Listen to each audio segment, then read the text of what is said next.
Our quorum, so the HUD's committee will come to order. Madam Clerk, please call the roll. Alderman Boyd. Alderwoman Davis. Alderwoman Hubbard. Present. Alderman Coatar. Here. Alderwoman Spencer. Present. Alderman Oldenburg. Here. Present. Alderwoman Boyd. Chairman Rhodey. Present. 5 present, you have quorum. All right, I want to welcome everybody. If this is your first HUD's meeting, one of the things we try to do is remind everybody what the HUD's committee is all about and what we're trying to do. We've adopted a little bit of a mission statement, and I like to spend a minute to reflect on that so that we're all on the same wavelength while we're doing this. HUD's committee's mission is to facilitate urban development, to maintain the economic viability of our city and improve the economic well-being of our residents. To achieve that, we use planning and zoning to optimize our development opportunities that can be derived from our unique transportation, location, institutional, and other community attributes and competitive advantages. We use federal, state, local economic incentives and programs to adjust for our inefficiencies and weaknesses in our tax-to-service model. And we allocate community block grant funds to ensure the decent, affordable housing, to provide services to the most vulnerable in our communities, and to create jobs through the expansion and retention of businesses. So when we deal with zoning, it's intended to go ahead and be part of a planning process, which we haven't done very much of, and to highlight the attributes of our neighborhoods through how we zone and create the uniqueness by our land use plans. Additionally, we encourage development through the use of economic incentives, which is the reason why we have tax abatement and TIF legislation. One of the things that we do before we get into the legislation, to give everybody a little bit of a preview, we try to take a subject each meeting and spend a little time drilling down and developing a better understanding of that. We have had quite a bit of turnover on the Board of Aldermen in the last several years, so we thought it would be appropriate, I thought it would be appropriate to bring our partners in from the St. Louis Economic Development Partnership, which was formed a few years ago with legislation, and it is a goal of developing cooperation with St. Louis County in how we market our region. To that end, someone who is a longtime friend and leader of our effort here in the city is now running that, and that's Rodney Crim. We're very happy to have Rodney back and kind of share with us what he's doing now with the Economic Partnership. So, Rodney. Chair, and thank you, Alder folks, for having me here. It's great to be up in front of you to be able to talk a little bit about the partnership. I'm going to spend about 15 minutes or so that we provide some time for you to answer questions. You'll see a folder coming around to you. And so I want to spend a moment to do a little level setting, because some of you were not here when we formed the partnership in 2013, so I'm going to do that real briefly, and then just quickly walk through what we do and how we do it. I have a number of our senior leaders here today, and I'm going to ask them just to stand and introduce themselves, okay? So just name and what area you lead, okay?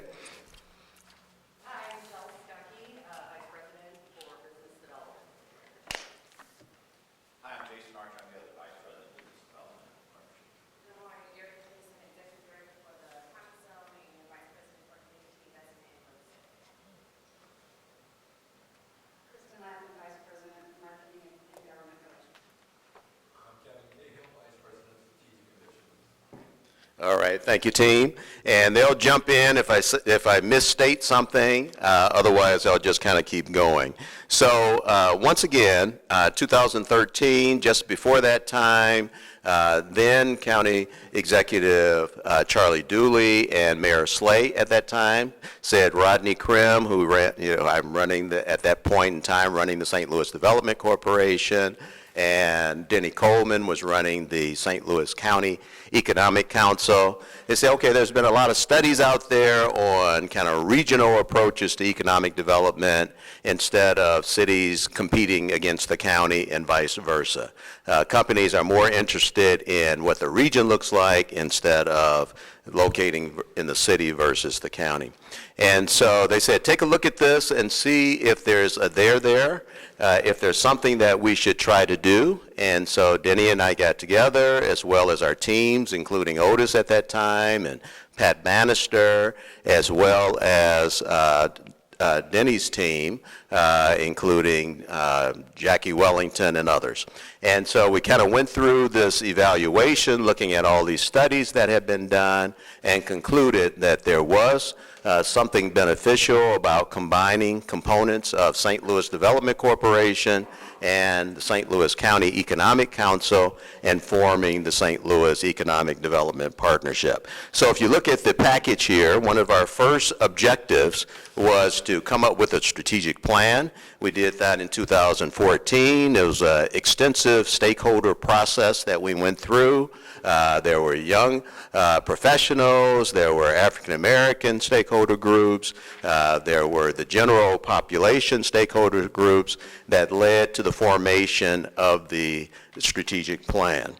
And so we unveiled that in 2014. That led to the creation of all of these different entities that we have and initiatives that we have indicated on the sheet, from business development to business finance, our innovation and entrepreneurship, our kind of strategic real estate, our serving as the umbrella for the World Trade Center, as well as our initiatives on workforce.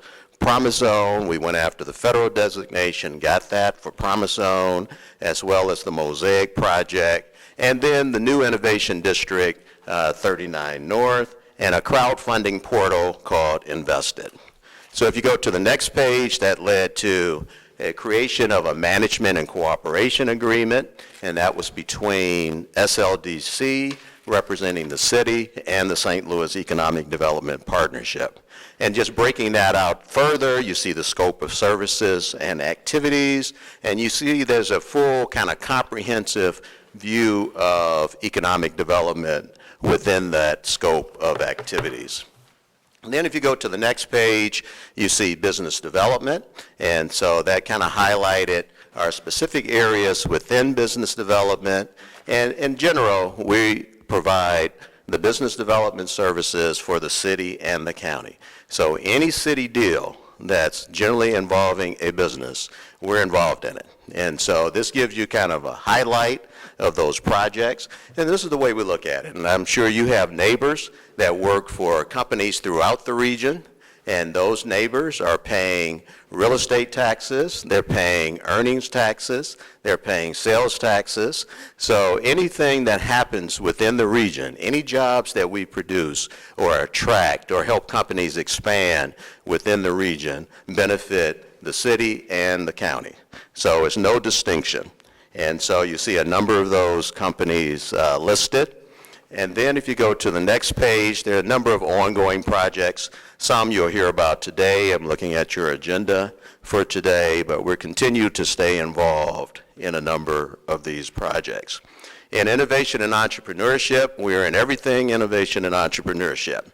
Heavily involved in Cortex, heavily involved in T-Rex, the Fashion Fund, Contractor Loan Fund, the NGA Geo Futures Advisory Committee, the incubators. We have 4 incubators that we own and control ourselves, and we're also just involved in everything in that space.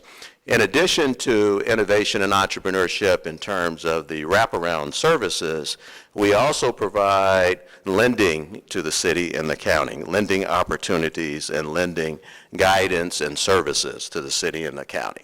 And that includes working with the local development company under SLDC to provide all of the loans. So if you go to the next page with business finance, you see the revolving loan programs, the specialty programs, the SBA loans, the EDA loans, community development block grant loans, and just some examples of some of those loans that we've done in the city. But again, a lot of intentional approach to making sure that companies get the financing and resources that they need. Our crowdfunding portal, which is invested, well-being is one of the key successes of that. They're distributing their non-alcoholic beer across the country now, so it's pretty exciting. The next page talks about our World Trade Center. And so our World Trade Center is involved with not only helping companies here export to other countries around the world, but also helping attract foreign direct investment. So you'll see some of the things that we're doing within the World Trade Center. And also we sponsor a number of external trade missions to attract trade within our region, but also we actually receive and serve as in a reception way with trade missions from other countries that want to come here. So we're doing a number of those. They're always busy. Just recently, last week, it was a group from the United Kingdom that was here, and they were all over the region here looking at all the wonderful assets that we have within the region. Last year, the mayor also went to China to help with a BJC project. So BJC is partnering with China to create a new hospital in China. And actually, there was a lot of news related to that this past fall and earlier in the year. And it's really Chinese hospitals that wants to develop something like our BJC. So we're kind of showing those different services that we provide so that they can do something similar. Then we have the Mosaic Project. You know, when you look at regions across the country, those are the most economically vibrant, are those that are more welcoming to foreign-born. And so we are trying to do that ourselves with the goal of having an additional 25,000 foreign-born within our region by 2025. And so there are a number of programs, and a number of you have touched many of these Mosaic programs. And so, but it's been quite successful. A number of companies have been using the Mosaic program as a way to help address their workforce needs, which is great. Generally, the companies bring in someone that is their specific target, PhD in plant sciences, but we're also working with the other family members to help them find gainful employment as well. The Promise Zone, as I mentioned, was designation in 2015, and that was a national competition.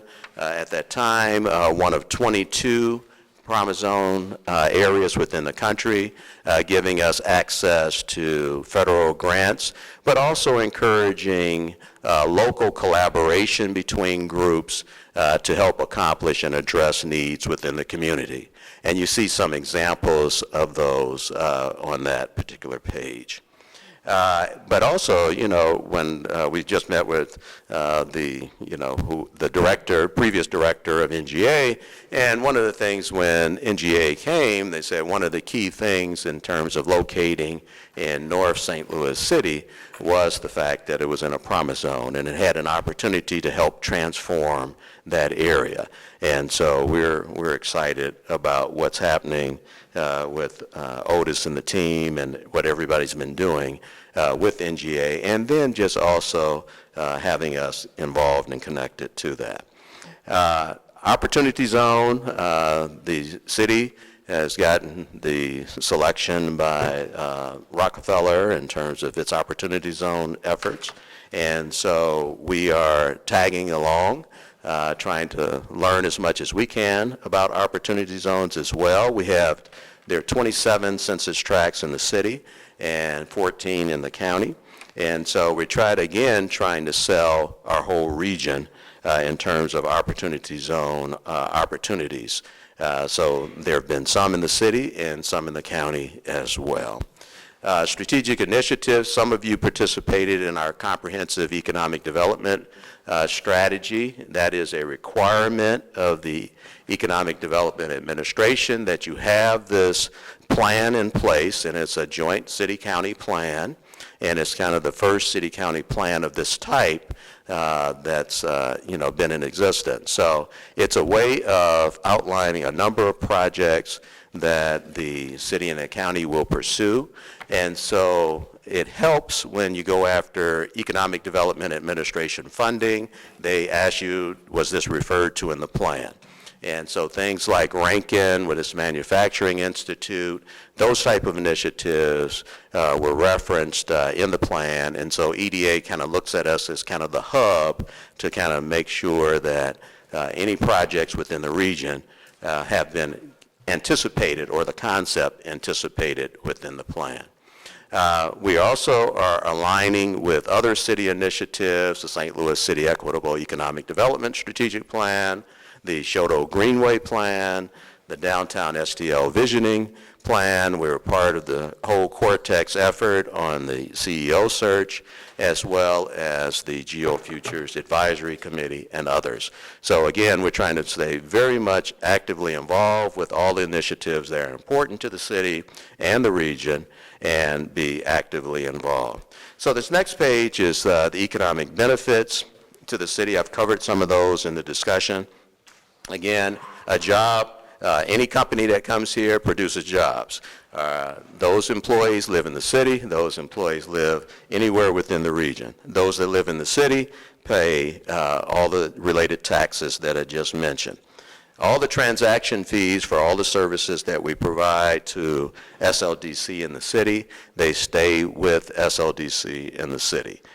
So those include Chapter 100, LCRA related transactions where we kind of help with some of those business deals that run through LCRA, the Industrial Development Authority, and any business lending fees. All of those stay with SLDC or within the city. And then, like I mentioned, we help facilitate grants that benefit operations within the city, including all the things I just mentioned about Rankin, which was a $2.3 million grant, which is the most recent one.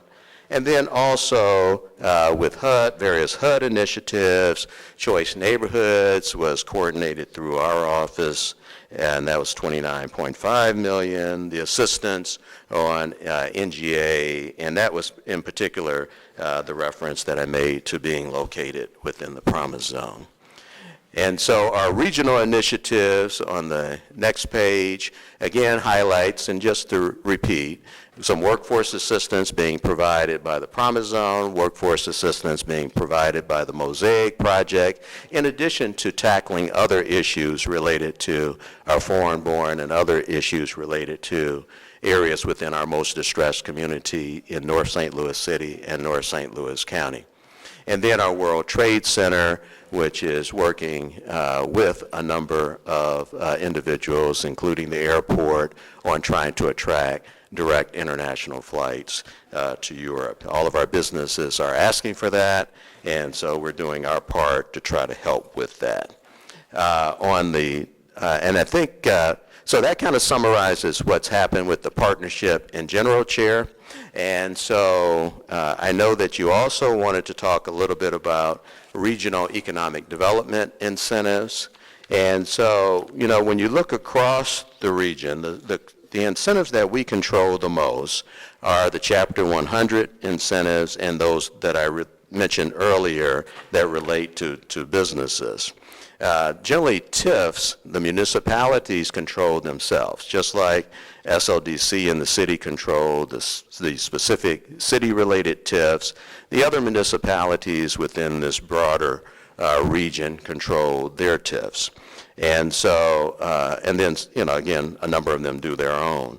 So I just wanted to open it up, Chair, for discussion, because I know you had some thoughts on regional economic development incentives and what you're trying to accomplish with that. So, and then also I just wanted to let you know what else is in this package. So in this package is our annual report for your review at your leisure. We won't go through that now, but a number of the things I just talked about in the PowerPoint were related to this. And then also, we have this one pager, because every time I talk to folks, I say, we want you to be an extension of us. We want you to be our ambassadors out there. And so when you hear about any of the services that we provide, anybody that needs any of the services that we provide, we want you to be able to take a copy of this and hand it out to them. So if you see that they need business development services, you see that they need loans, you see that they need help with finding a site, any of those type of initiatives. If somebody's just got here from another country and you say, boy, they feel isolated, how do we help them? That's our Mosaic project. I want you to kind of quickly refer to this. Anytime you have a need, you see a need, refer to this sheet and then be able to pass this along. And we have contact information on here. All right, and so before I open it up for questions and your comments, Chair, on the regional incentives, I just wanted to say we work very well with the St. Louis Development Corporation. We're a team. People often ask, okay, what's the difference between what we do and what the Alliance STL does? And so I'm going to explain that real quickly here. So Alliance STL, corporate funded, has big marketing budget, big travel budget. Can go anywhere in the world and just try to identify companies that might fit here or companies that might have interest. Then what we do as a regional economic development organization, we provide the incentives for the city and the county. And again, mostly in the Chapter 100, because most of these businesses require like a Chapter 100 kind of incentive. We provide the local incentives, and we help put the package together to entice that particular company to come here. Also, we do all of the expansion and retention, all right? So Alliance STL is more focused on attraction. We're more focused on helping them with attraction, but key focus on retention and expansion and using the incentives. That's on the local front. Then we partner also with our state partner, which is Missouri Partnership, and they work for the Department of Economic Development, and then they provide the state incentives. All right, so you need all of these to make a package. So you have to think about this like a sports team, that we're all playing specific roles on that team, from marketing and attraction to regional incentives to state incentives. And then SLDC comes in on the regional incentives, more specifically if there's a stacking of the deck, including TIFs and other specific kind of municipal kind of incentives. So we're all partnering. There's no kind of doubling, but everybody's bringing their expertise to the particular deal. But together, we're forming the deal and being able to go after the company to be able to land the company. All right, so Chair, that's my 15 minutes. Well, I think we could probably spend the rest of the day down here kind of drilling this down. What I'd like to do is divide today's questioning by the committee into two sections of discussion. So everybody understands where we're going. The first one is to give everybody on the committee a chance to ask any questions on something specific so that they have the opportunity to ask what you're doing now. And then after that's been done, I'd like to have at least a little bit of interaction with you about what we might be able to do to get some sort of, I don't know, treaty or truce with our suburban colleagues with regard to use of incentives. So with that, we'll begin going through the committee here. Let's see, Alderman Boyd and Dick. Alderwoman Hubbard, do you have any questions? Briefly, I was just looking through this report. First of all, I'd like to thank you all for coming, and I definitely commend your efforts. I was here in 2013 when you all Right, you were. merged and put stuff together, and I'm seeing a lot of stuff that has been done in the county, but specifically, and I'll probably come back and ask more questions when you look at the monies that's out there for, I guess, incubators and startups, what specifically do we have in the city for that? Yeah, so we started with managing the facility that is in Grand Center, and that's across from Loyola School. And what's the name of that? And so that was called the Grand Center Incubator. But then there were problems with the building, and so we closed that one. In consultation and partnership with SLDC, we felt that it was better to close it. SLDC actually owned the building through LRA, and so we just felt it was better to close it because it wasn't serving the tenants well. But then, subsequent to that, with some funding and a purchase by a nonprofit group, foundation, they were then able to buy the building, and then from that, it became the home of Evolution, which is the new 21st century 3D knit printing company. And they're growing by leaps and bounds. I mean, they have multiple high-tech machines in there, and they are just really doing well. And the nice thing about that, it connects real well to the Fashion Fund effort. So as you recall, we were, when I was on the SLDC side, we kind of started discussions on the Fashion Fund. Then we all contributed to helping get the Fashion Fund started. Both Otis and I and Missy Kelly are board members of the Fashion Fund. And so with that, having Evolution be kind of a first real success of an outcome of Fashion Fund effort was really good. So it's not an incubator in the original sense. It serves as the home for a business that just started, that now takes up the whole facility. So that's good. But again, we're very active in the city on T-Rex, Cortex, everything that's happening in the city. Great, and I appreciate your efforts with that, especially regarding the Fashion Fund. I love the Fashion Fund being in the Fifth Ward. They do a lot of amazing work for young designers.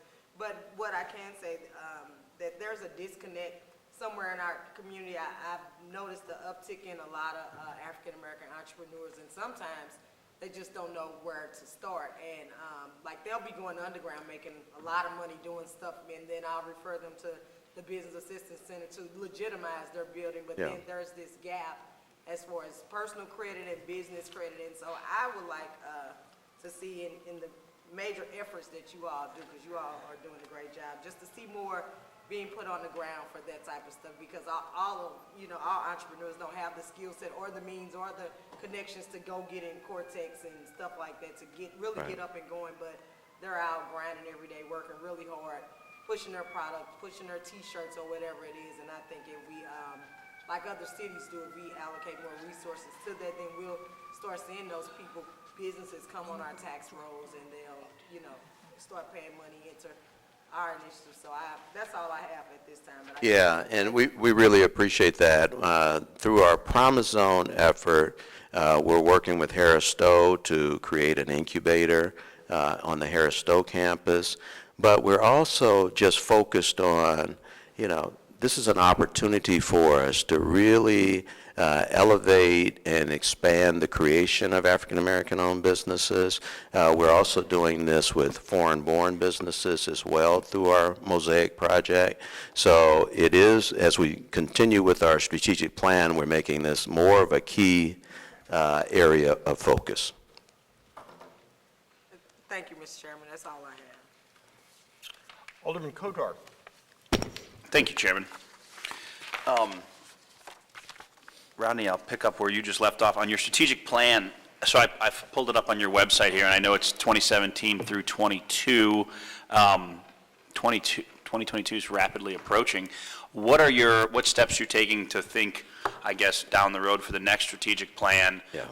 Just glancing at this one, opportunity zones, I don't think were even contemplated or in existence when this was created. So could you tell us a little bit about what you're doing to get ready for your next plan thinking into the mid-2020s. No, I appreciate that. So we have two plans, really. So we have the plan that was formed in 2014, which is our St. Louis Economic Development Partnership Strategic Plan.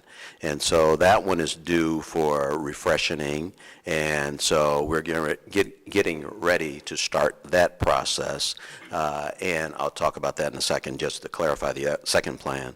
The second plan is the Comprehensive Economic Development Strategy, and that one is a combination of SLDC in the city and the partnership in the county, and that is for the purpose of the Economic Development Administration requirements that we have a plan. They always want to make sure everything refers back to a plan.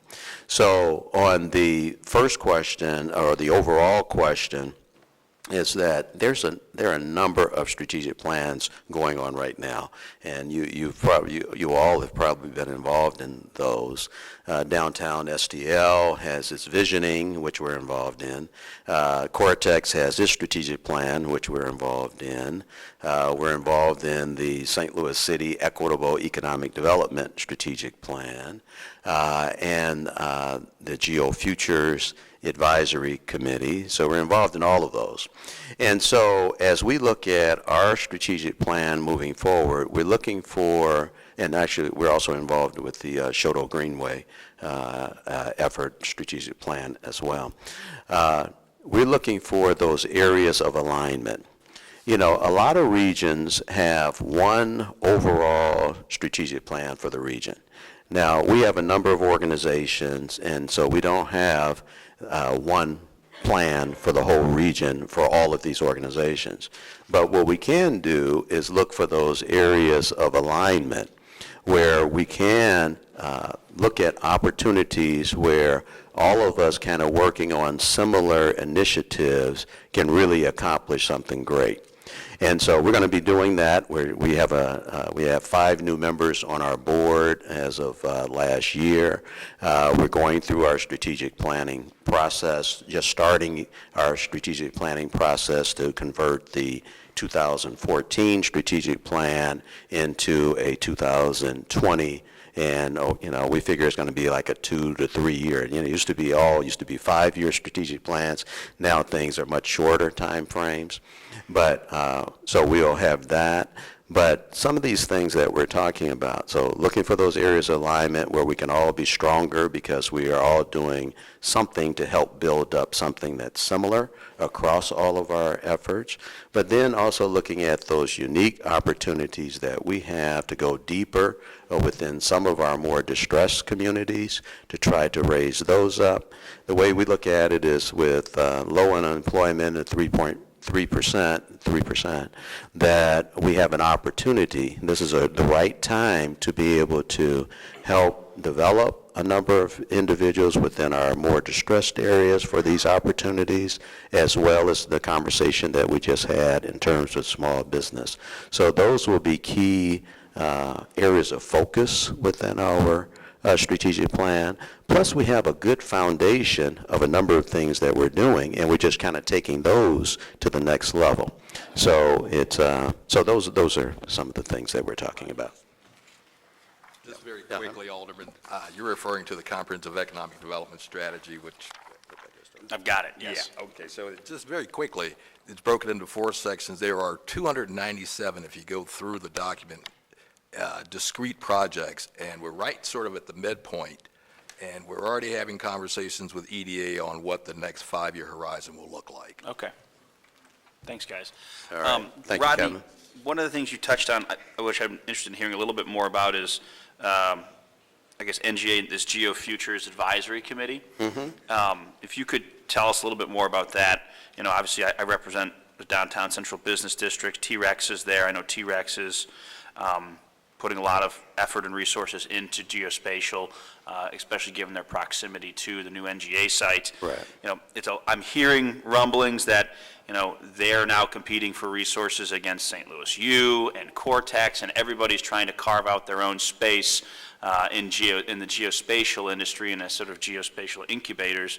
It's concerning to me that we've got, all these institutions in such close proximity, fighting over such finite resources. If you could tell us a little bit about what this advisory committee is doing and SLEDP's involvement in geospatial. All right, so I'll start with the second part first. So our involvement, and we're fortunate that our relationships are strong enough that we're invited into these initiatives to be a part of these initiatives. Doesn't mean we lead the initiative, so I'm going to ask Otis to come on up and just talk about this in general. Since I think he's right behind me, I feel his presence. So Morning, Otis. the GeoFutures is an outgrowth of our overall initiative on the geospatial ecosystem. So it all started obviously with our efforts to retain the NGA. And so the GeoFutures was formed to do what you're concerned about, which is to have some coordination amongst all of the players. And so the good thing is that the ecosystem is growing. Before, many of us didn't know that the NGA actually existed. So once we understood that they were there, the idea was to see how we could actually grow. So GeoFutures was put together to be able to provide a baseline study and a strategy moving forward. And so there's a company called Techonomy. And so we modeled this after the growth of the BioSTL initiative. And so BioSTL used the Botel study as a baseline and has been the basis and the Bible for the growth of the BioSTL in the region for the last 15 to 20 years. And so Don Rubin and that group have used that. So Techonomy is now doing that baseline for geospatial, and the GeoFutures group was put together. It was just a name to sort of describe the folks that were going to be involved in that. Rodney is on that advisory team as well as others. It was formed by SLDC and Arch to Park to try and get this thing underway. Fortunately, we have over 40 people on the GeoFutures Advisory Board.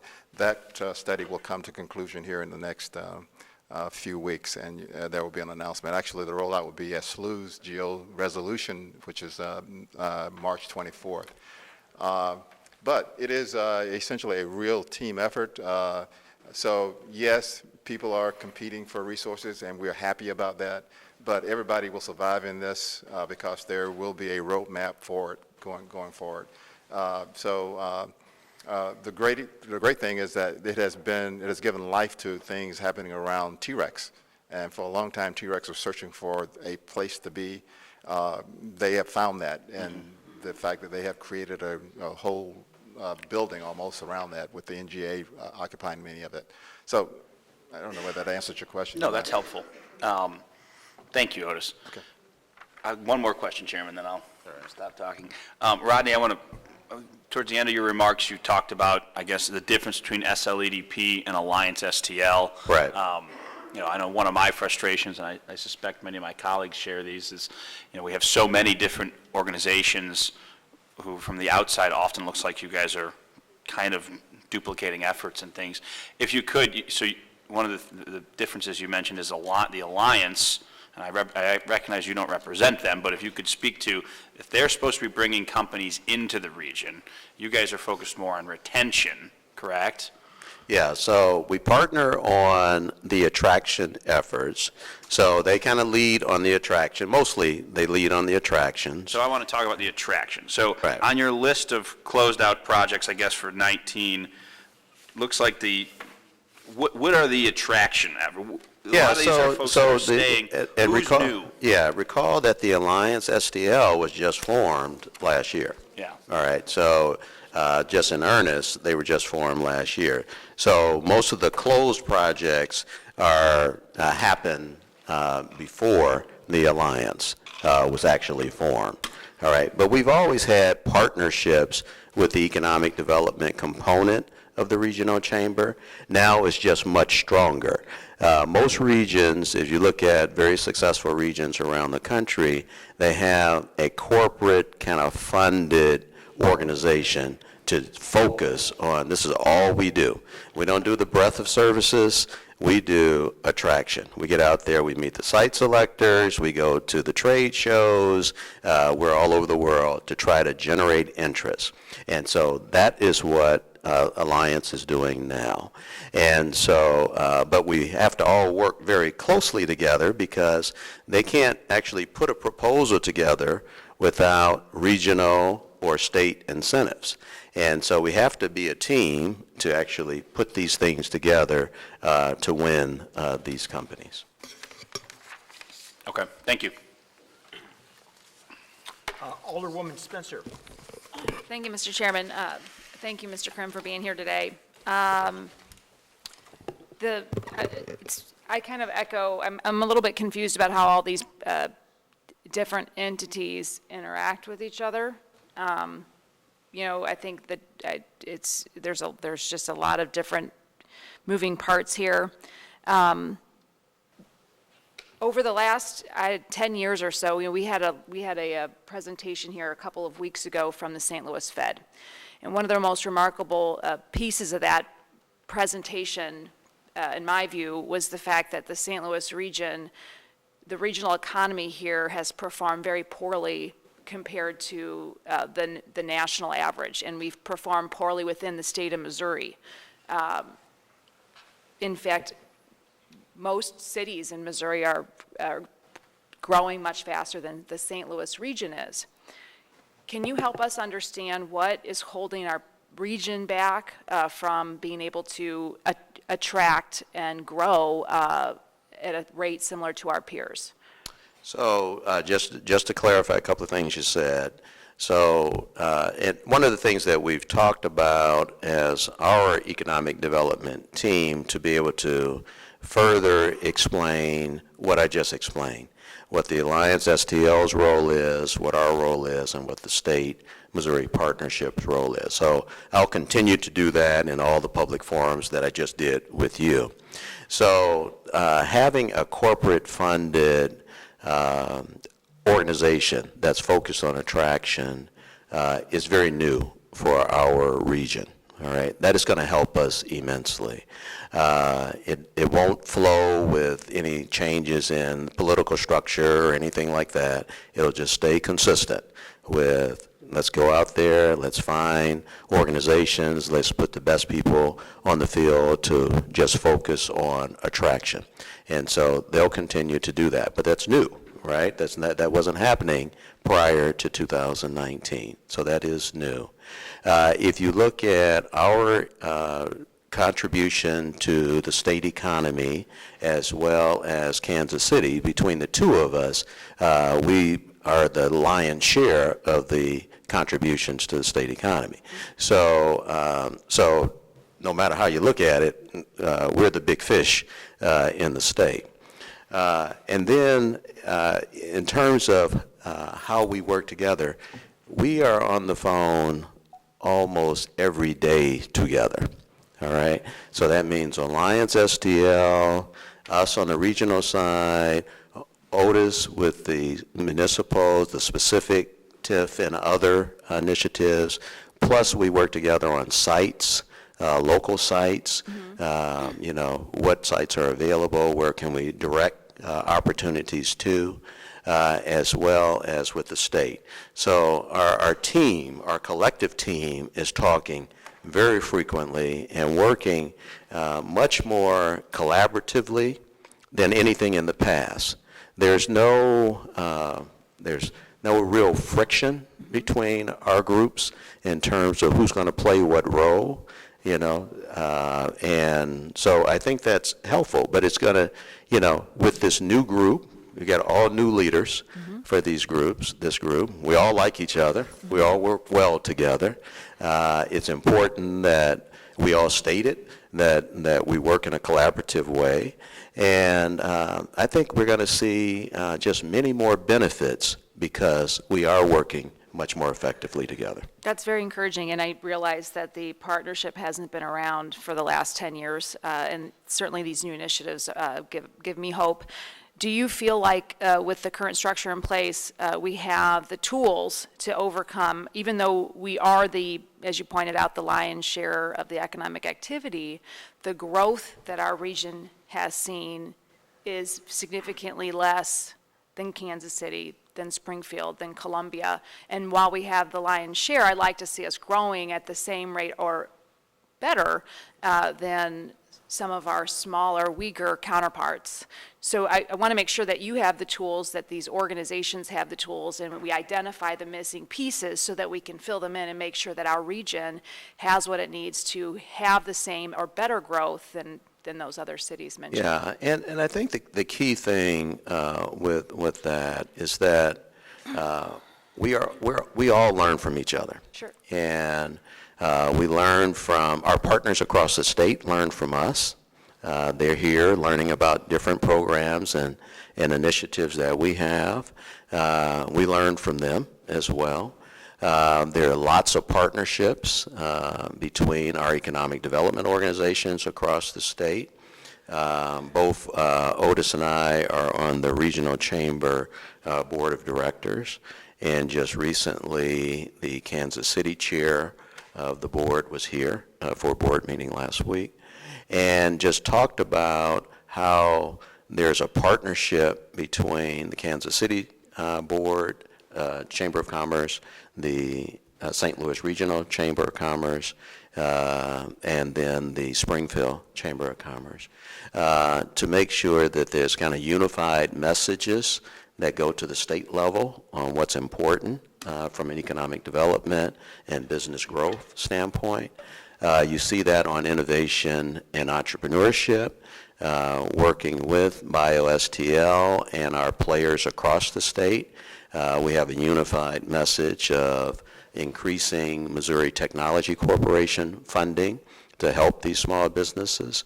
When you think about businesses like Benson Hill, who came through one of our incubators, was looking at a place in the Research Triangle to locate, and we said, but they wanted to be here, and so we had to help provide incentives for them to be here and a spot for them to be here. And so they did that, so they'll be going from 100 jobs to 300 jobs. So, I mean, those are the things. We identify what the issues are as we approach them, and then we look at how do we resolve them, and we have such a creative team. Each of the players on the team are, I always say they're locally and nationally known for being kind of stars in this field, and we come up with solutions that really help try to keep the companies here and grow the companies here. So we're going to continue to do that, and so I think you'll see even more of an uptick in our successes as we go forward. And by the way, successes breed other successes. So companies want to know that something's happening in your area. So the more we can show in terms of companies that have decided to locate here or grow here, then the more we can attract others here as well. And that's from small companies to big companies. So I guess what I'm looking for is whether or not we have the tools in place to start growing our economy in a more... Yeah, so we have good tools in place, and we're always trying to identify other tools as well. And so we're always doing this kind of research and development kind of approach to, how do we get even more wins? You talked about attracting international flights. Can you talk about what work's being done there and what you see as a hold up to being able to do that? I think, What are the hurdles? and Rhonda would be better to lead this conversation, but working with our World Trade Center and our companies, I mean, we're successful in Bayer's Global, located here with the head of the Crop Science Division. Pfizer's Global here. Would you say the international air carriers are looking for amenities within the regional economy or amenities within our airport structure? No, our international companies want their employees to be able to get from point A to point B without having to stop. Carriers. Right. They want direct international flights. I guess my last question, I know we are trying to move on here. The partnership, would you consider our actions here in a general sense proactive or reactive? Are we going out into the communities within our city and county? For example, North St. Louis, beyond NGA, are we developing proactive strategies to start developing those communities areas in South City or North County, areas that haven't seen investment? Are we sort of developing ways to drive development into those underinvested communities? I would say- And my second with Oh, that, go are ahead. we working with the municipalities within St. Louis County to do some of that work? Yeah, so as I mentioned, the Promise Zone covers both North St. Louis City and North St. Louis County, which is an intentional focus on addressing a number of issues dealing with equity and inclusion and inclusive prosperity. And so that is also a theme that's in all of these strategic plans that I just mentioned.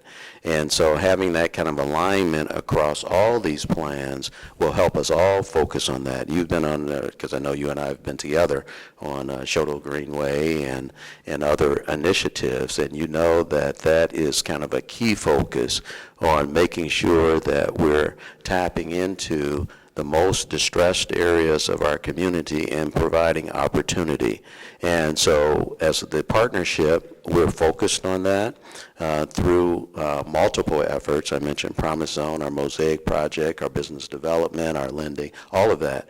And so as we go forward, it's going to be even doubling down on that and making sure that we have a lot of even increased efforts on that. With the St. Louis City Equitable Economic Development Strategic Plan, again, Otis can speak to this, and why don't you come on up? Where did you go? Oh, he disappeared. I knew something was wrong. I missed his presence. But again, that's why equitable economic development is in that statement, and so that is something that is critical to all of us. I appreciate the partnership existing. I think it's a good thing for our region. My questions and my comments are in the direction of making sure that we have the tools needed to be a proactive economic development. Yeah, and again, we community. learn, And not that yeah. this is not any way critical, but we're just looking to make sure that you have the tools you need to Yeah, start and we're- driving right, the and- economic activity, the growth that our region needs to be a world-class city again. We have stagnated regionally since the time I was born, and I want to make sure that we can dig ourselves out of regional stagnation. And so the question is, the rhetoric, everything you're saying is exactly spot on. I just want to make sure that we have the tools in place to drive some of that activity. And I would say we have good tools, but we're always looking for better tools and to increase our tools. All right. So Otis has some comments. Just to speak to the idea of developing more tools, and I think when we brief the board here in upcoming meetings that you may have on the equity, where we are with the economic development strategy, equitable economic development strategy, we're identifying some tools in there. I mean, it's additional, I call them funds or other tools that we might be able to use to particularly help the disadvantaged populations in the city. And so the underserved populations in the city. And the focus on areas where we have not concentrated before, we're trying to make sure we have the tools to be able to do that as well. So those are some of the things that we will be doing. So these are things that may not exist currently, but we will be asking, we will have a strategy or at least a framework where we can develop those tools to assist. Thank you, Mr. Chairman. I have no further questions. Alderwoman Boyd. Thank you, Mr. Crim. I'm sitting here listening, and I'm just really concerned because I keep hearing from SLDC, St. Louis Partnership, give us time, we need time. And I just feel like everybody's focusing everywhere but in North St. Louis. And North St. Louis doesn't have time to keep waiting on you all to figure it out. And that just bothers me desperately because I have a community that's viable, that's 15 minutes from anywhere, that has prime property that could be utilized. They have a commercial area that the same people that you're getting to go to wherever, downtown, Central Quarter, whoever, can come to our areas, and they have better access to highway, to the airport, and it seems like we're always an afterthought. Everybody's focusing on NGA. Well, that's not the only part of North St. Louis that was struggling. And I just really feel some kind of way about this whole process where me as an elected official, I usually have to jump up and down and say, what about us? Where are we at in this? I mean, you all are even to the point with the Ferguson piece with West Florissant, and the mayor of Jennings and myself had to bring people to the table and say, so what about us?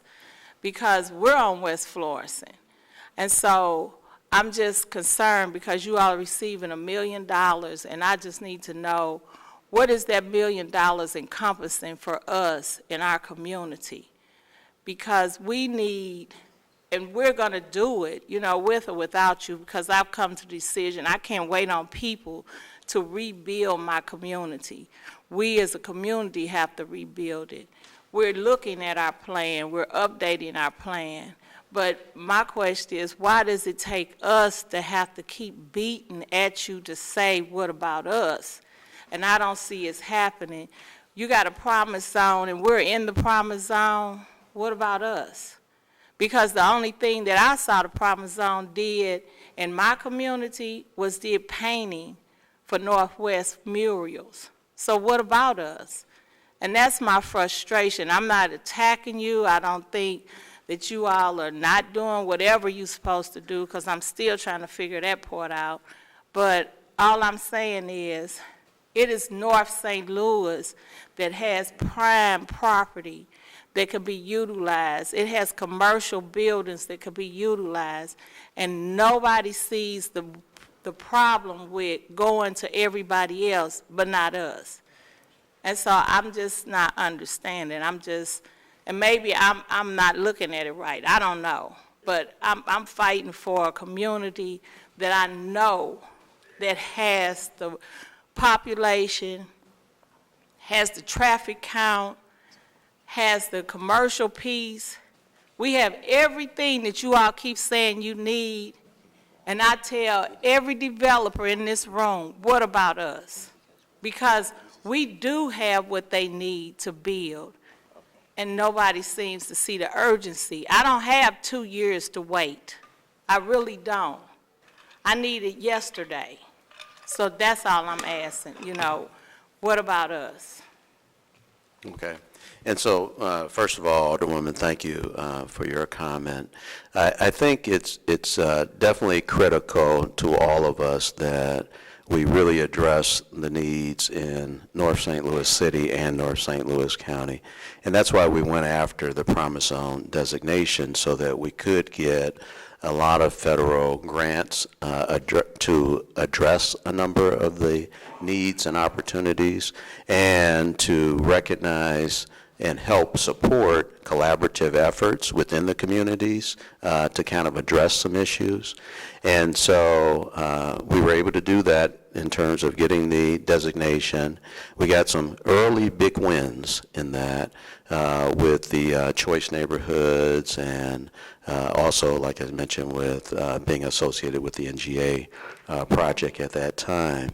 When the federal administration changed, then some of the agencies still stood strong with us in terms of helping continue to direct federal grants and funding to some of these initiatives. And so the Environmental Protection Agency, EPA, has been providing monies.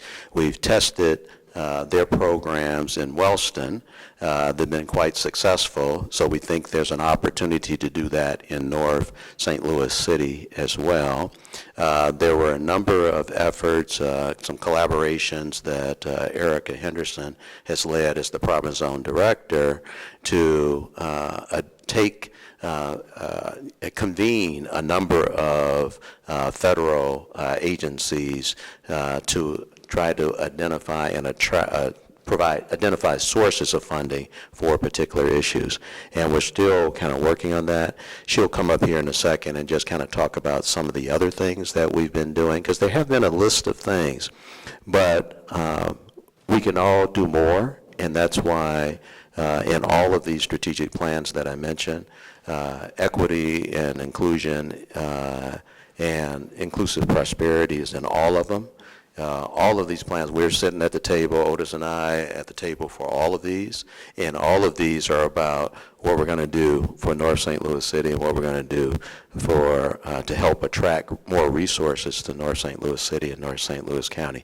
So I'm just going to pause for a minute, see if Erica wants to say a few words on this, and also to see if Otis wants to say a few words. I certainly do not want to cut off the Alderman from the 27th. We had the Alderman from the 3rd had asked to perhaps ask some questions, and as I sit here and reflect on it, as much time as we talk about North St. Louis and frankly the southeast quadrant of our city, would it perhaps be better if we invited back Otis to come back and perhaps organize a presentation of all the tools that are available for those areas that are specific to those areas? Right. I'm just getting a little concerned about the time today. I certainly do not want to cut you off. Alderman from the 3rd, you came down here and joined us. You're not on the committee. Would you? Okay, if we. Okay. And that way we can spend a little bit more time on it. We have about 9 or 10 board bills, and I did have one thing I wanted to talk about. Just the north side. Yeah, I said the southeast quadrant. All right. And Otis just acknowledged that. You want to say that? No, I was going to also say the southeast quadrant as well, but we'd be happy to come back and talk about specifics on, I think what Alderman Boyd specifically is asking about and what Alderman Bosley is concerned. But I think the entire board is concerned about, but we'd be happy to do that. If that would be all right, we're kind of out of the meetings this board session, but we will make it a top priority for when we come back in, if that's all right. And then we can spend considerable more time on it, or else we can perhaps schedule some time after one of the board sessions, and we can do that as well, if that would help. Okay, thank you, Mr. Chair. Okay. Mr. Chairman, is it okay if I ask just one specific? Oh, I'm sorry, Alderman, did I jump over you? I apologize. That's okay. I apologize, Alderman.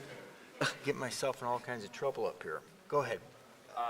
Thank you, Mr. Crim. Good to see you again. I just had one specific question, partnership specific, around who provides strategic leadership and decision-making directions for the partnership? What does that board composition look like? Okay. And what are kind of the terms of those appointments? And I'm trying to understand that composition. All right. So the mayor and the county executive select the members of the board. There are 11 that are selected from the county executive and 4 that are selected from the mayor. At the time of creation of the partnership, it was related to population, about 300,000 or so in the city, a little over 1 million in the county, and just kind of, that's the way we kind of came up with it. Okay. And so that board, each person on the board, even though they're elected by those particular appointing authorities, votes their conscience. So we have, the same kind of things as any other board in terms of a chair and executive committee and various other committees. We also have some committees that we've added in the last year from my interim role into this permanent role that I felt would be more beneficial as well. Sure. So we've done that. But also we have our board meetings and we talk about what we're doing. We have a strategic plan committee of the board that will be engaged in the moving forward in terms of this next strategic plan that we're developing. And so we have a very active board, and then I'm charged with anything that any other CEO would be charged with in terms of running the organization. Perfect. Thank you. That's all I have, Mr. Chairman. Thank you. I called Director, is it Director or president, or what is your Whatever you official want to title? call, just Mr. call me Prince? Rodney.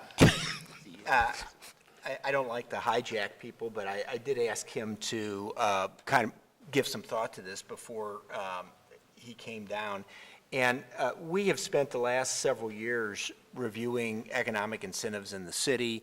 We have, I think, I've been very fortunate. My part of St. Louis is experiencing rebirth, but there's growing frustration among parts of the city that are not experiencing that, and the use of incentives in the central corridor as an example. However, we find ourselves in competition frequently with the suburbs, so we're in this kind of bidding war. And I think most people, and I think you would probably agree, in economic development would agree that retailing is a zero-sum game. There's a lot of things that we're using incentives for that are probably zero-sum games, and it would probably behoove all of us to focus more of that on more of our incentives on jobs that are actually bringing money in from outside the region, whether that's manufacturing something that we sell to somewhere else in the world, or it's research dollars that are coming in the region to employ researchers here. And that's how regions grow their wealth. And we are doing so much intra-regionally with competition, and of course, because we're on the state border, that creates a whole nother overlay. And I was intrigued with what happened with the, and forgive me, I don't know enough about how the county works, but what happened with the Maryland Heights TIF proposal, where I guess the county executive's appointees overruled the local municipality, and I was thinking that if we're part of the St. Louis Regional Economic Development Partnership as an indication of our commitment to regionalism, wouldn't you be the appropriate body to begin thinking about a strategy that we would have a regional approach to incentives as opposed to each municipality or the city and the county doing their own thing? So, Okay. long-winded question, but I'd like to get All your right. thoughts or insights into that. Okay, just provide just a few insights. So first of all, just to clarify, we don't do any retail. So for the St. Louis County St. Louis Economic Development Partnership, all of our incentives are basically Chapter 100. So they're all businesses. Okay. The municipalities, as you just mentioned, they do TIFs and things related to retail. But for us, it is just focused on businesses. So, you know, there have been efforts in the past to try to gather information on, you know, this kind of competition between municipalities on retail. And so I'm just aware of those, just like you are, in terms of what was in, you know, that kind of previous Better Together effort. I think they had a lot of data on that, which could be useful. That data could be useful to try to understand, like you just mentioned, Chair, you know, what the particular situation is. So you got all these, you know, you got municipalities, you know, even for example with the city TIF. I mean, we don't touch that ourselves directly. If a project uses a TIF as part of the capital stack, you know, that's the local jurisdiction. So that would be, you know, the city. So I think in order to look at kind of a regional economic development incentive strategy that includes those local municipal kind of incentives, then they would obviously have to be at the table to try to, you know, to participate in that kind of discussion. But we as the partnership don't control those. Well, let me just kind of finish this up with one comment and a final question.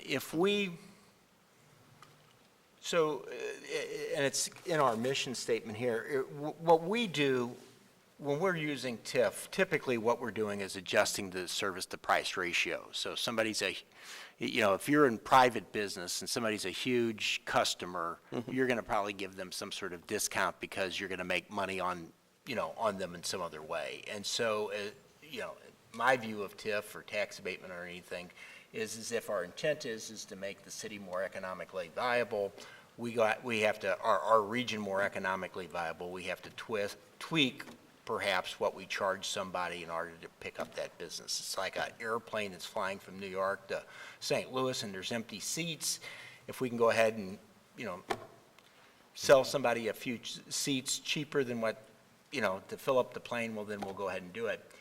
And what's happened is with the suburbanization, we have different municipalities that have been able to economically insulate or perhaps, segregate themselves so that you have, higher income municipalities that have, no lower income people who, the St. Louis City has a disproportionate share of the region's poor. We have a moral obligation to provide services for them.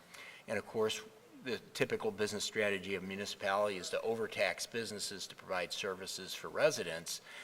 And if we are competing with groups that, municipalities that have nothing but affluent people living on, they have a tremendous advantage from a cost structure standpoint. And we define so many of these incentives based on blight or something like that. And I think the better definition would be those municipalities that are providing services, that have lower, that are providing services to, a disproportionate share of the region's poor, and therefore they have the ability to go ahead and adjust their price structure to go ahead and collect additional revenue to then pay for services. Am I making myself clear at all? Well, I just want to make sure I'm understanding you, but I want to make sure that that you understand what we're doing. And so, again, our situations are, we're in a competition. We're in a competition to keep companies that we have here because others across the country want them. We're in a competition with divisions within companies because they're vying for product lines and new launches, that type of thing. And so we want to make our companies here the most successful that they are. So all of our incentives are directed at the companies, okay? So we're not involved in TIFs. But let me go back to kind of my ending my SLDC days. And they were, IKEA was looking for a home, all right? So we had the space, we had the geographic population that they wanted. A lot of people were jumping on the highway going to Chicago to the closest IKEA or going over to Kansas City.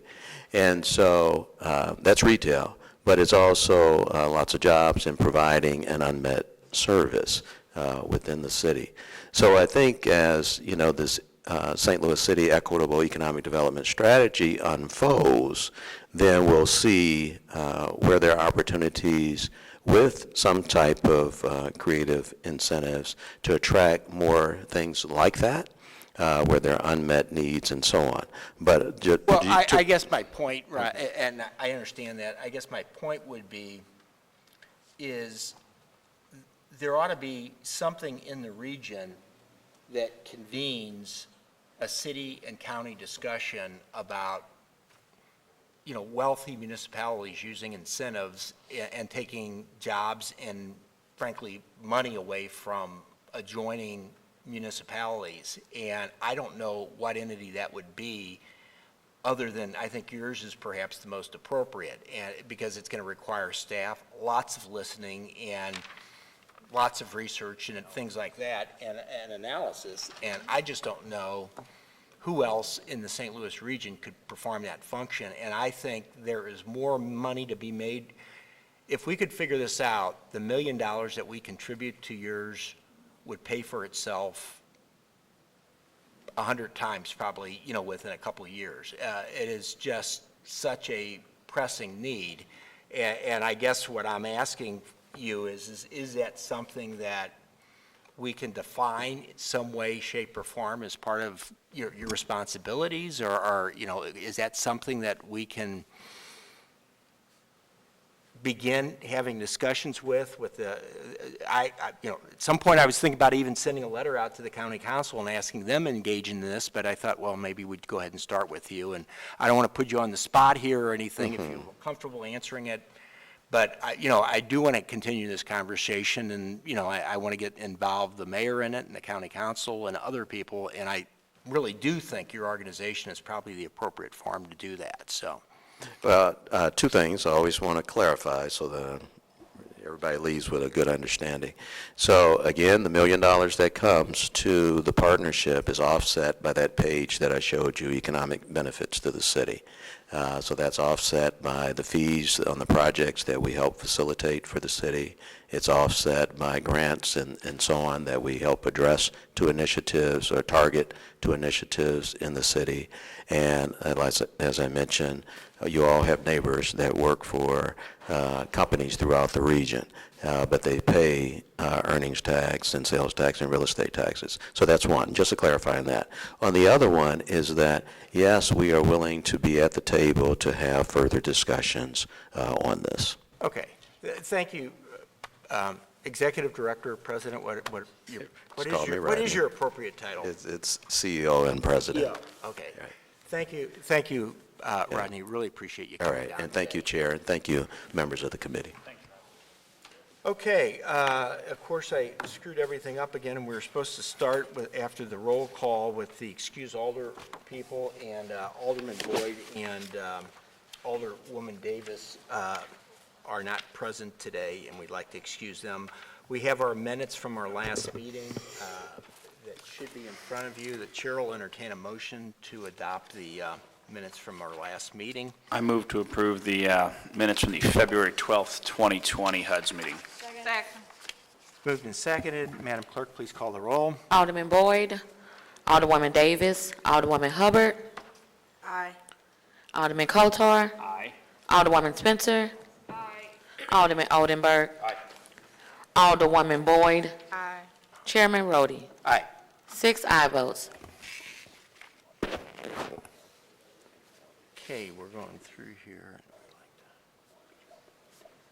And I have to, okay, we like, the way we like to take up the board bills is if the folks are on the committee, we expect them to be here anyway, so we'll take up those later.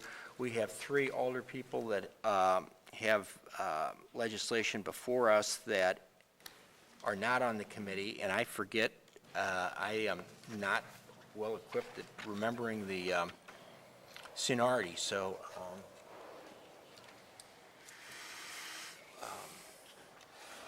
Alderman Bosley, Martin, and Middlebrook. I'm not sure which is the first in seniority. Does, He said, y'all. I don't know.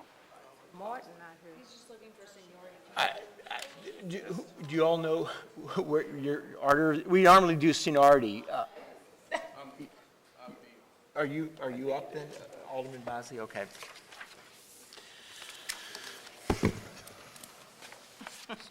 So the board bill we'll hear first is Board Bill number 213 sponsored by Alderman Bosley.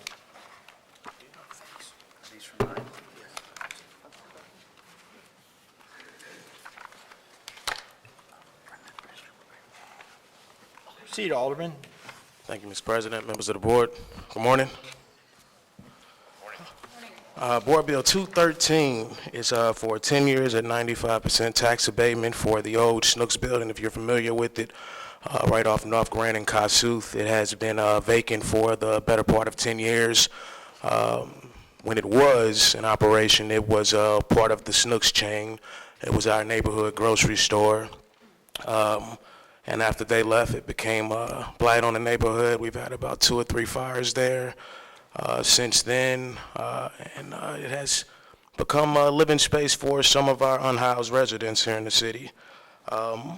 Just last year, we had a gentleman purchase this building and has now acquired the funding, personal private funding, to renovate it. There's not an exact plan on what we're going to put on the inside right now. There's planned to be retail spaces, and contingent upon what people would like to put in and come about, that's what we'll do with it. But right now, it's going to put $1 million into infrastructure and just building it out. We're asking for your favorable consideration for tax abatement on it. Okay. Are there any questions? Alderwoman Tamika, Alderwoman Hubbard, forgive me. I'll answer by email. Yes, I have one quick question. I'm not used to being called first, so I'm kind of off a little bit. Where is this exactly located? Where's 4101 North Grand? It's right at Grand and Kossuth. Oh, okay. Yeah, right at Grand and Kossuth, or Grand and Lee. It's in between Lee and Kossuth. So, the Snooks, the old Snooks, I'm trying to... Yeah, the old Snooks right across the street from King Grill. If you got right off at Grand and you headed south, it'd be on your right-hand side. Actually, it's across the street from Fairgrounds also. Okay.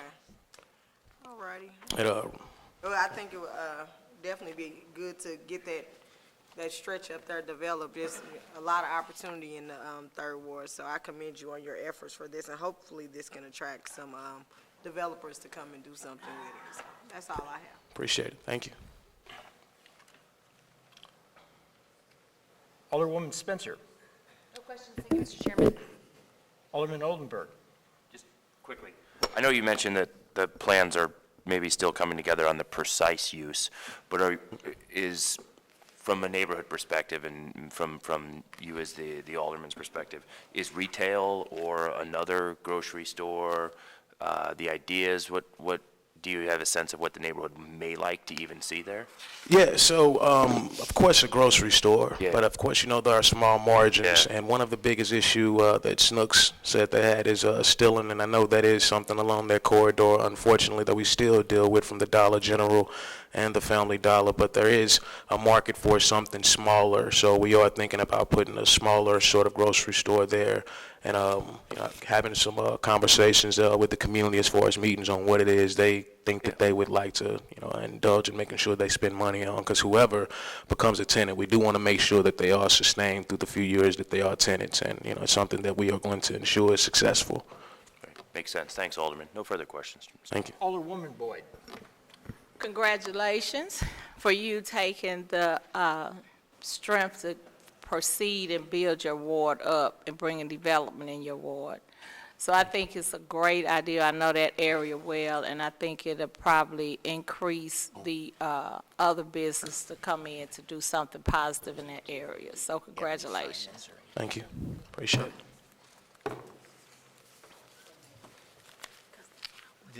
Was there somebody who signed in? I don't know. To be allowed to find out. It's a gentleman up front. Okay, did it been Not requested? this one, though. Oh, okay.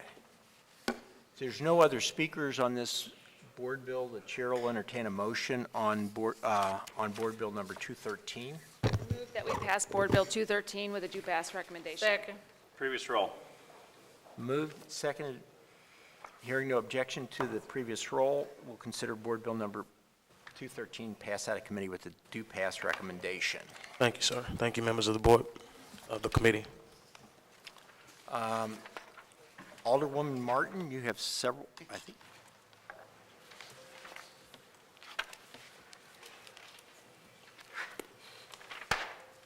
Good morning.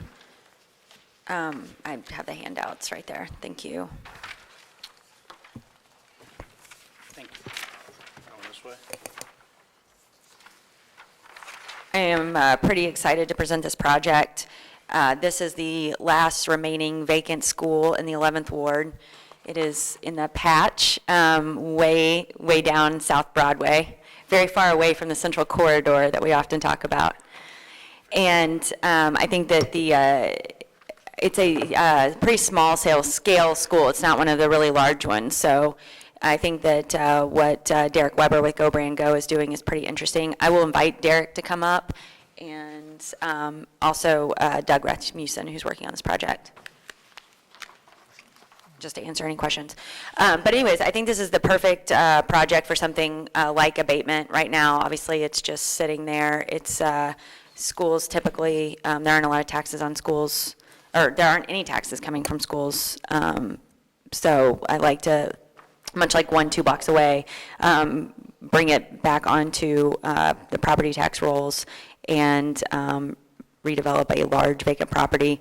The residents all around are very excited about it.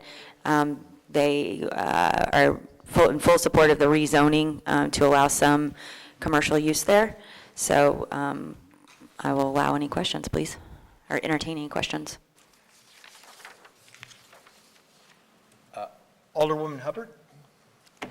No questions. I just commend you on the project. It's good when we can do some with these old school buildings, so congratulations on it. Thank you. That's all I have. Alderman Coatar? So it looks like this is going to be office space, right? Commercial? Yes, mixed use. There are going to, are you still on board for 2 apartments up top, or, no apartments at all, I'm sorry, no residential? Okay. Any idea, do we have anyone lined up? It says we're retaining 19 jobs. Do we have a tenant? Yes, do you want to speak to that, Derek? Hi, Derek Weber. Thanks for having us and entertaining our proposal today. So Go Brand Go is a marketing company. We've been in business for 17 years in the city. So we're currently in Benton Park, and we've outgrown our space. So Go Brand Go focuses on the mid-market manufacturing supply chain, so is our core market. And what we've seen with this target market is that there's going to be more changes in the next 5 years than they've had in the last 50. And most of them are ill-equipped for the changes that are coming their way. And these business owners are really great at innovating inside their business, making their businesses run better, their factories run more efficiently, but they're not as good at innovating on their business. So the 2 things that we're going to be doing is, one, we're moving our offices of Go Brand Go into the Carondelet School, as well as launching the Conflux, which will be the nation's first co-learning space for the manufacturing supply chain. The goal here is to be the nation's leading business innovation hub for these companies in that industry. So they'll be fully occupied right out of the gate and through both of these organizations. Thank you. Nothing further. Alderwoman Spencer? Thank you, Mr. Chairman. Thank you, Derek. We'll miss you in Benton Park. Can you tell us what's going to happen to your building there? Yeah, so my wife and I actually bought that building back in '07. It had been boarded up and abandoned for a few years. We lived on the 2nd and 3rd floor while we built the business out off the 1st floor.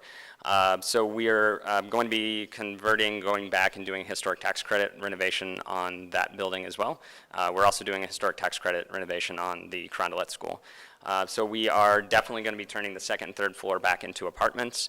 1st floor will either be commercial or an apartment, but it'll, like I said, all be done with historic tax credits in a way so it takes it back to its original luster. Great, thank you. Are you planning on retaining that property or selling it? We are keeping it. Great, thank you. That's all I have, Mr. Chairman. Alderman Oldenburg? I have no questions, thank you. Alderwoman Boyd? Stepped out. Anyone else care to speak? If not, would like to entertain a motion. I move that we pass Board Bill 202 with the due pass recommendation. Second. It's Resolution 218, I think. Oh, I'm looking at Sarah Martin, You know, I have 212. trouble I'm sorry. keeping track of You have this stuff 212. How many do you have before us today? I move that we adopt Resolution 218 with the due pass recommendation. Second. Previous I roll. don't even have 218. It should be at the bottom of your stack. Previous roll. Is request for previous roll. Hearing no objections, the chair will consider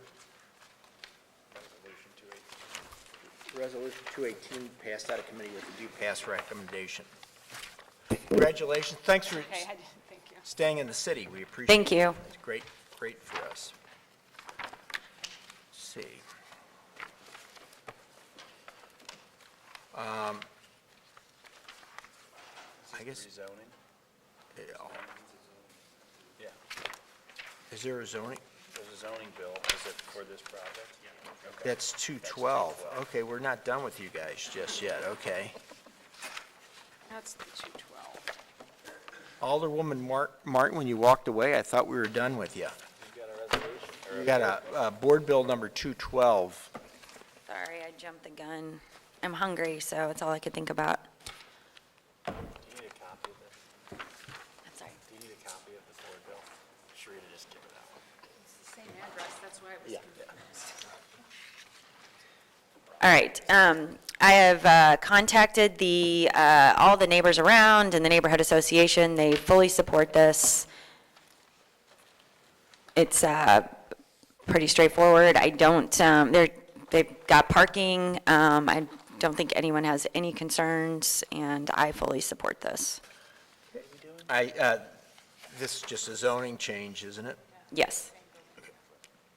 So if there's no questions on this, I've got one basic question, Chairman. I guess this was a school, right?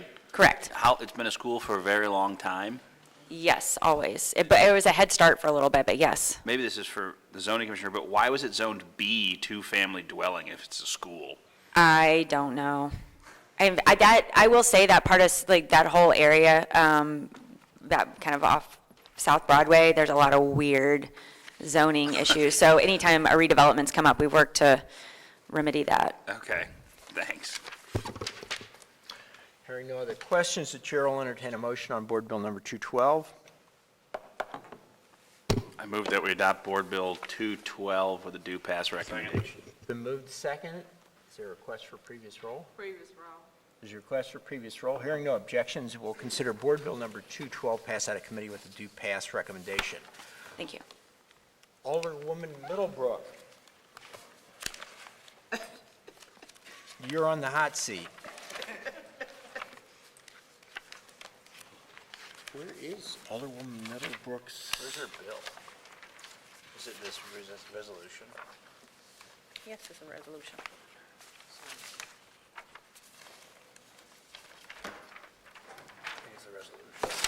Yeah, this is the resolution. Resolution 219. Proceed, Alderwoman. Thank you, Mr. Chairman, members of the board. I have Resolution 219, which provides tax abatement for the EEZ for 5021 Benedict Avenue. And this is a company called Trans Chemical, and they're trying to do construction of a new warehouse, which would retain 18 jobs and create 3 new jobs. The construction is approximately $1.8 million. And this resolution will allow up to 10 years based on a 95% of the assessed value. And they will not use eminent domain. And I do have representatives from Trans Chemical here, if you have any questions. Well, I did. Oh, okay, yes. Oh.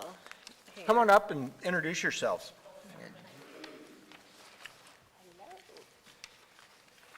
Yes, my name is Eric Winchell. I'm with Attracting Resources, and we represent Trans Chemical, Inc., and we've worked with Alderperson Middlebrook and also with Zach Wilson of the St. Louis Development Corporation in putting together our enhanced enterprise zone tax abatement application, and so we appreciate your consideration today. With me is Marilyn Stoffel. She is the president and owner of the company, along with one of her officers, Tim Steibel. Good morning. We appreciate your consideration. My name is Marilyn Stovall. I am the president of Trans Chemical. We are a women-owned chemical distributor out of North St. Louis. We've been on the property for about 46 years, where we're at now, on 5 acres. For food-grade purposes in the chemical world, we need to build a new warehouse to expand our business. So we bought the 2 acres that were next to us. It's been, an abandoned lot for quite some time to expand. Great. Well, thank you very much for your interest in staying and investing in the city. We love North City. Good. And we love your tax dollars. Alderwoman Hubbard, do you have any questions on Resolution 219? No questions. Alderman Coatar. No questions. Thank you for your investment. Alderwoman Spencer. No questions. Alderman Oldenburg. Oh, thanks for coming down. No question. Alderwoman Boyd. Thank you for coming in North St., staying in North St. Louis. Welcome, thank you. Okay, hearing no other questions, if there are no other speakers, the chair will entertain a motion for a due pass recommendation on resolution number 219. I move that we adopt Resolution 219 with a due pass recommendation. It's moved by, and seconded. Is there a request for previous roll? Previous roll. There's a request for previous roll. Hearing no objections to previous roll, we'll consider resolution number 219 passed out of committee with a due pass recommendation. Thank you. Thank you for coming. Okay. Then we are on committee members now. I guess we ought to go by Alderwoman Hubbard. You want to take up Board Bill number 225?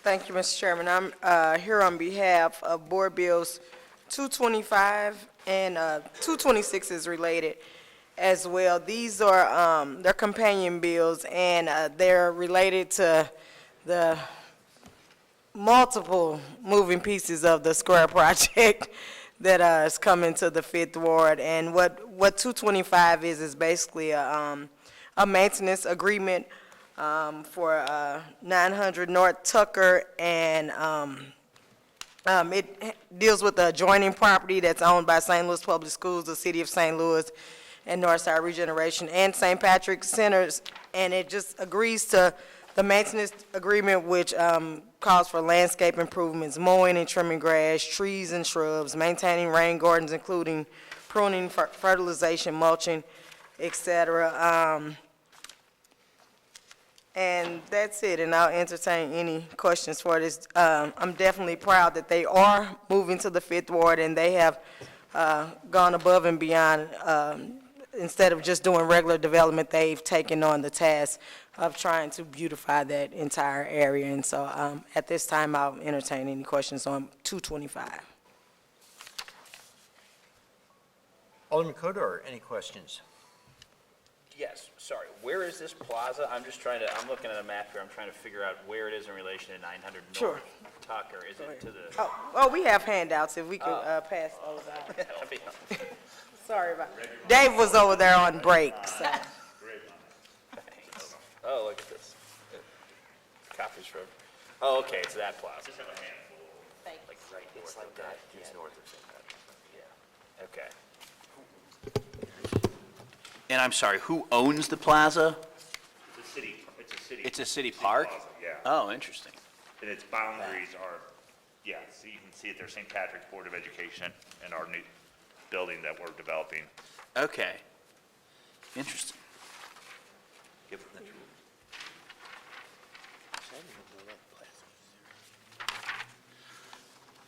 So is it technically a park? Is it a park? I Or is it believe just it, city I owned? believe it is like a park. I'm almost sure. Isn't it like a park or something that's right in between?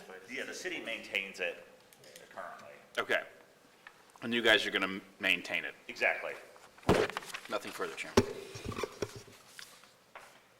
Alderwoman Spencer. Thank you, Mr. Chairman. If the answer, my question was pretty much answered, but just for clarity, the agreement states that while the city owns it, you all will be maintaining it. Am I understanding that correctly? Okay, thank you. That's all I have, Mr. Chairman. Alderman Oldenburg. No further questions. Alderwoman Boyd. No questions, it's unique. I can tell you that, that's very unique. Thank you. Hearing no other questions, the chair will entertain a motion on Board Bill number 225. I move that we adopt Board Bill 225 with a due pass recommendation. Previous roll. Been moved, seconded, request for previous roll. Hearing no discussion, the chair will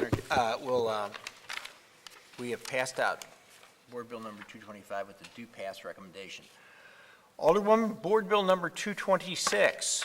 Okay, thank you, Mr. Chairman and members of the committee. Board Bill 226, like I stated, was a companion bill, and it basically deals with the street improvements to this previous bill that we just mentioned.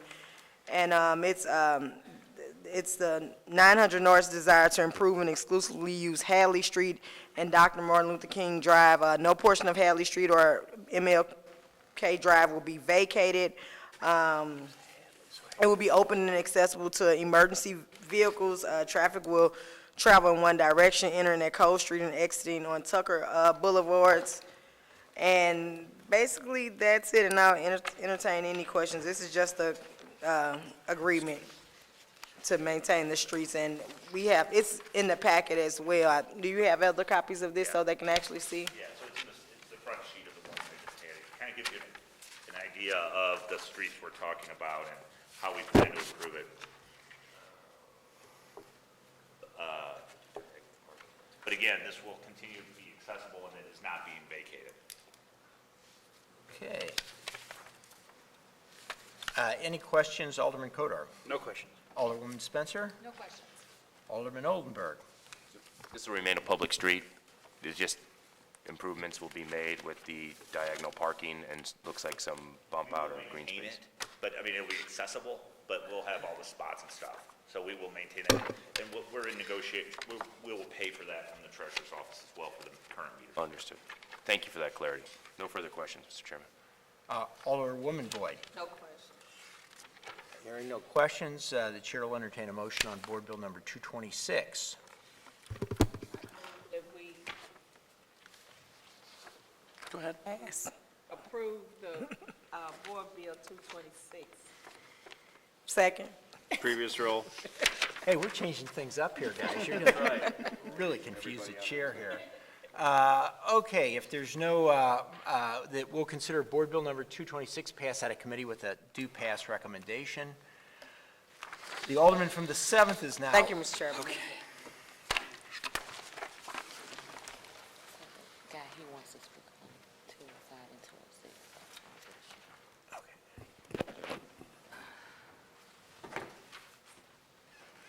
Take these in order and start with Board Bill 203. Got a handout here. There you go. Board Bill 203 would approve a blighting and redevelopment plan, including 10 years of tax abatement at 75% for 300 North Tucker, building you're probably all familiar with. It's down the street on the corner of Tucker and Olive. It houses the Board of Elections in the first floor.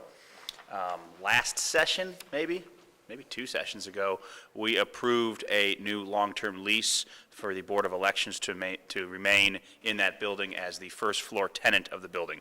The building's now owned by Screaming Eagle. Is Matt Maziel here? No, Matt's not here.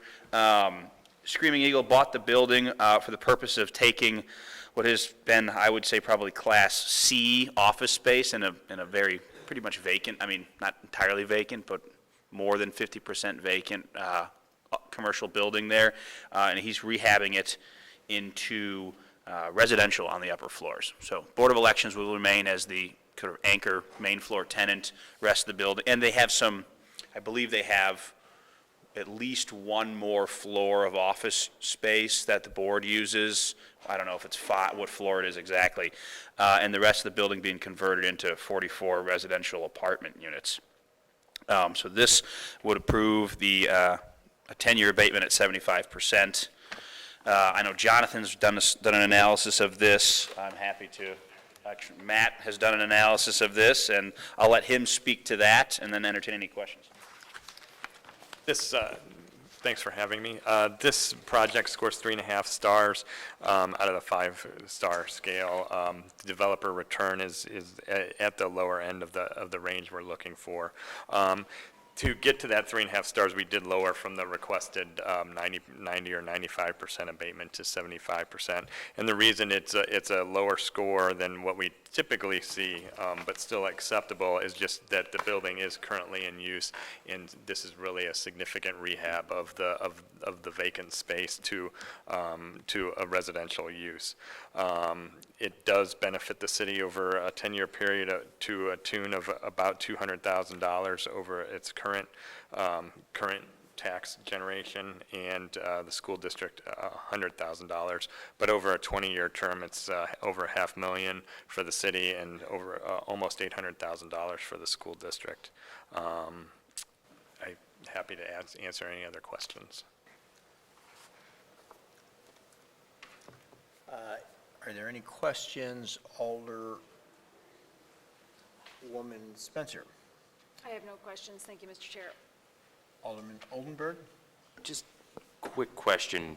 What's happening with the parking garage next to this building, and does that play at all into the development plans, or maybe I asked a question that's It's a very good question. has a complicated answer. That's an issue we've been dealing with since I got elected. As you can see in the picture on the handout, there's a garage immediately to the north at Tucker and Locust. That garage Separately owned, though, right? I mean, Separately from owned. this, That yeah. garage has been the source of much litigation. Yeah. It's been structurally condemned by the city. At some point, Tarleton Construction in about 2015, maybe late 2014, went in and shored up the building at their own expense. Put in, I mean, it's literally, their shoring equipment is what's keeping that garage from falling down. There's been a number of meetings. I would defer to probably Sotis here. We are back, we've kicked around a number of plans and engineering studies. The belief is the garage can be repaired.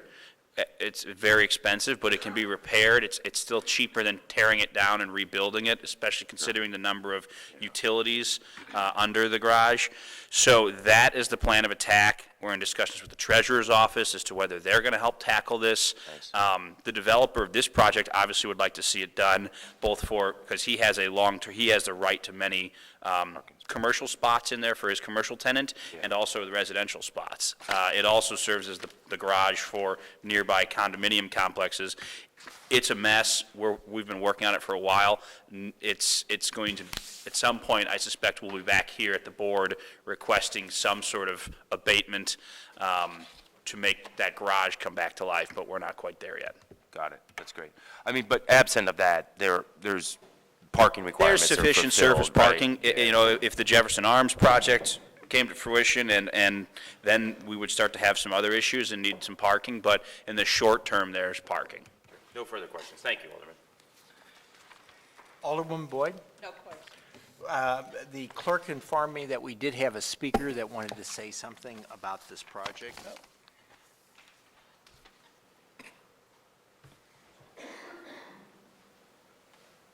Come on up, sir. Identify yourself.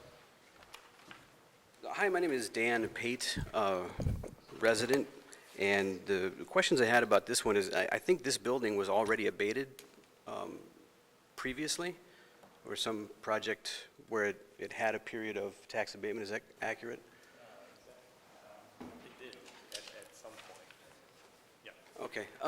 So the questions I have with that is, if something's been abated previously, and I guess that would be a failure if we're coming back to ask for abatement again on the building. The economic theory of the sunk cost fallacy of how many times do we throw money after something that isn't going to work. If that isn't, in fact, what we're planning on doing here, what exactly is the goal of the abatement that we did the first time, and what would be the goal of the abatement this time? And how are those measures met to show that we're not going to need to come back in 10 years again for another type of rehab in the building? And is there anything that the city's getting out of the rehab? Are we doing a LEED certified green building, anything like that? Is it possible we could take down the, may I? Just one second, thanks. Is it possible we could take down the build cost from, I don't know, 75 to 65 a square foot and rely on abatement a lot less to make the yield for the developer? With no incentives, it looks like we're at 7.1, which is 2 percentage points, 0.2 of a percentage point, excuse me, within the low end of the range that is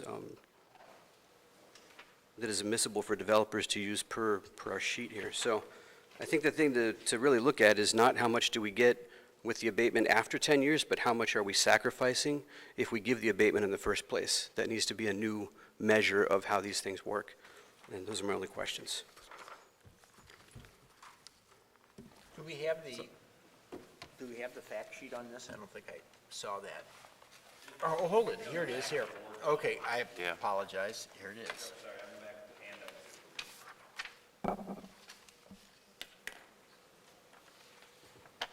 Well, there's several questions asked.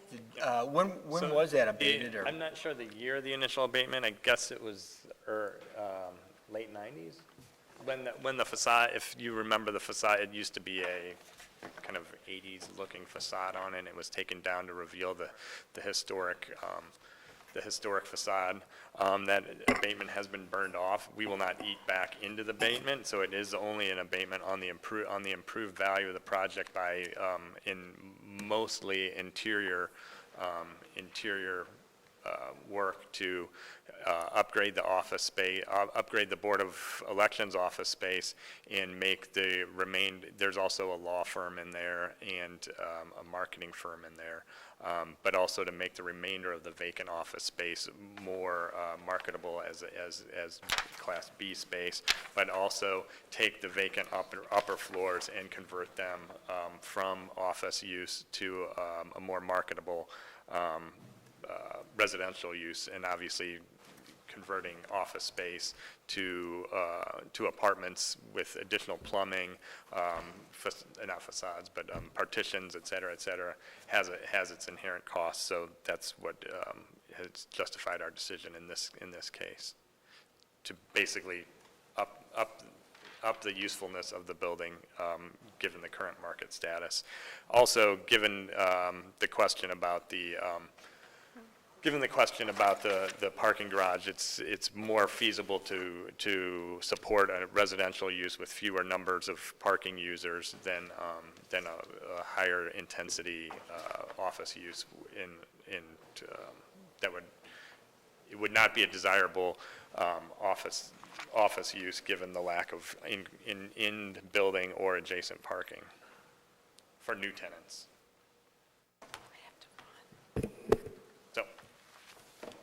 Are there any other questions?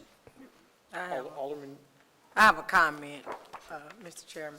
I'd like to commend you on your efforts on trying to get this done. And I know that these are public meetings and people have every right to come and speak in opposition to certain board bills, but I think it literally blows me away when I see people come down and disrespect the leadership of SLDC and its entire staff and the leadership of the alderperson when they've worked countless hours trying to get these things done. And, you know, you have people that hang out on Twitter and they hang out in these different groups and appear to be experts on a subject matter. So I just hope that, although it's open to everybody to come express their concerns, I just hope that as a committee we don't get off track and start entertaining some of this stuff, because I definitely respect and appreciate the work that goes into making these deals happen. And that's all I have. Thank you.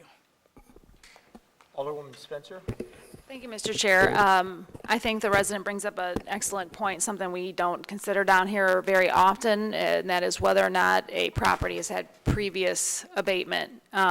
Whether or not it's appropriate in this particular case to re-abate it, I do think it is a point worth noting, and I think something we should consider disclosing and discussing as part of the overall process in reviewing these things. So I'd like to ask SLDC to consider including that information in these financial impact reports moving forward, because it is an important piece of information. It would just be helpful for us to kind of understand that sort of thing. From the SLDC point of view, a couple points. I certainly think that's a reasonable request, and we'll make sure we do that in the future. I'd like to just mention, John and I also like to interact with those people that are, you know, sometimes coming up here and speaking against bills, and are happy to hear their criticisms and sometimes, you know, take their thoughts and their input into, you know, what we think about what we're doing currently and what we are thinking about doing as we move forward. So we're happy to, you know, have those discussions. And I'll just say, as sponsored, I appreciate Mr. Pate's comments. I didn't know it was previously abated in the early 90s. That's before my time here, and I guess I should have looked that up. But I would ask for your favorable consideration on what is this, Board Bill 203. How much abatement was it at that time? Given what was going on at that time, I would assume it was 10 years at 100% or something like that. I don't know. All right. Mr. Chairman, if we could just have that moving forward, that information on hand when we look at these, I would appreciate No, it. these are- And that's all I have. Thank you, Mr. Chair. Fair. Alderman Oldenburg? Just real quick, maybe a question of SLDC and Matt. That wouldn't be an uncommon phenomenon, though, right? The life cycle of a building and a owner's basis rises and falls with reinvestment. So to the extent that a building received a tax incentive in the 90s, and the basis that was originally invested for that abatement, if the project even got completed, right? It's not unheard of that, I would say, yeah, it's not- 15, 20 years later, you have low enough basis where reinvestment is needed again, and a new set of incentives would be needed because the market still demands it, correct? Correct. It's not unheard of, but I certainly agree with the commenter in Alderman Spencer. Yeah, I that mean, it we should certainly know and be taken- catalog. should I think it certainly be helps with taken in impacts and consideration outcomes. Absolutely. To see what happened and why we're doing it. And again, it is off the it is on the tax rolls now, but that we will not, this abatement does not eat into what has been put on the tax rolls. It's that's the value created above and beyond what has been put back on the tax rolls. Thank you. Appreciate that clarification. No further questions, Mr. Alderman Chairman. Boyd? No question. I do think that, for too generously abating, we can create a situation where we encouraged managed obsolescence, which is actually a strategy some people use in real estate. So if there's no other questions, the chair will entertain a motion on this. I move that we adopt Board Bill 203 with a due pass recommendation. It's been moved and seconded. Request for previous roll. Request for previous roll. Hearing no objection, we'll consider Board Bill 203 is heard and passed out of committee with a due pass recommendation. Board Bill number 205. Thank you, Mr. Chairman, members of the committee. Board Bill 205, project down at Soulard that I'm pretty excited about. To give you, there's a handout coming to everybody to put the site in perspective as you're heading south from downtown into Soulard along Broadway, which then turns into 7th Street. If you'd look to your right, you'd see the there's a Broadway Ford truck dealer and service center there. The dealership's actually on the east side of 7th. The service center is on the west side. The service center had a very large fire a couple years ago, and the owner of that service center of Broadway Ford has decided he wants to consolidate his operations in one location, not be going across busy streets, and has sold off this very large parcel that is just north of Soulard Markets, kind of abutting the highway, to Vic Alston, who I don't know what his development company in this project's called. Vic's done a number of projects both in I believe the Central West End and a project in Soulard, the steel yard, that's been very successful. So the plan here is, and this is a blighting study and redevelopment plan for a 10-year, 95% abatement. The plan here is to do a big kind of mixed-use project. It's primarily apartments, but there is some commercial space on the first floor. Approximately $74.8 million in construction costs for 300 apartments on this industrial, what is now, I guess, I would call light industrial site. Neighborhood is involved in the design phase. It's actually not in the Soulard Historic District. It's just to the north of the district, but obviously we want to keep with our standards and make something that fits the mold down there in Soulard. This is the northern end of the neighborhood where we have more retail. We have a lot of residential as well, but I think this will be a big boon to both the Soulard market and the nearby bars and restaurants, putting a number of 300 new units there. The plans for underground parking, basically a parking deck on the lower levels and then apartments above. There's a highway ramp there as well, just to further orient at Marion Street that gets you onto I-44. I know Doug Rasmussen's here, representing the developer, Mr. Sweeney as well, I believe, and Matt or Jonathan, I'm not sure who ran the numbers on this. Jonathan did, if we want to get into the numbers. Come on up, Jonathan. I would note we've had two other, not of this size, but we've had two other 130 to 150 unit apartment projects on old warehouse or light industrial sites on the sort of edge of Soulard in the last couple of years. They've all been a big success and are pretty much 100% full. Go ahead, Jonathan. Good morning. Okay, so I guess if you guys have the report in front of you, we can go through some of the numbers. So I'll go through the numbers, and then for the sake of transparency, I will elaborate a little bit on some of the uncertainty I've had with some of these numbers on this project in particular, just because I think that transparency is very important and valuable on these projects. And in our analysis. So on our base case, what we're looking at right now is we believe that this project scores 3.5 out of 5, so it meets the minimum sustainability criteria in terms of revenue to the city. The fiscal benefit to the city over 10 years would be about 1.2 million and about 3.3 million over 20 years. To the school district, that benefit would be $135,000 over 10 years and $3.8 million over 20 years. The return to the developer on this project is coming in pretty low, 2.9% without incentive, 3.4% with incentives. And that compares to sort of a market average rate of return of 6.2 to 9.2. It's a $79 million project. It basically, going back over to the left, it'll take basically 11 years for this project to reach sort of the neighborhood average break even, and 9 years on an annual basis to hit sort of the sustainable revenue target. So I don't know if you have any questions on that. I can talk a little bit about some of the uncertainty we have. Like I said, because I want you guys I want to be very transparent about these things with you.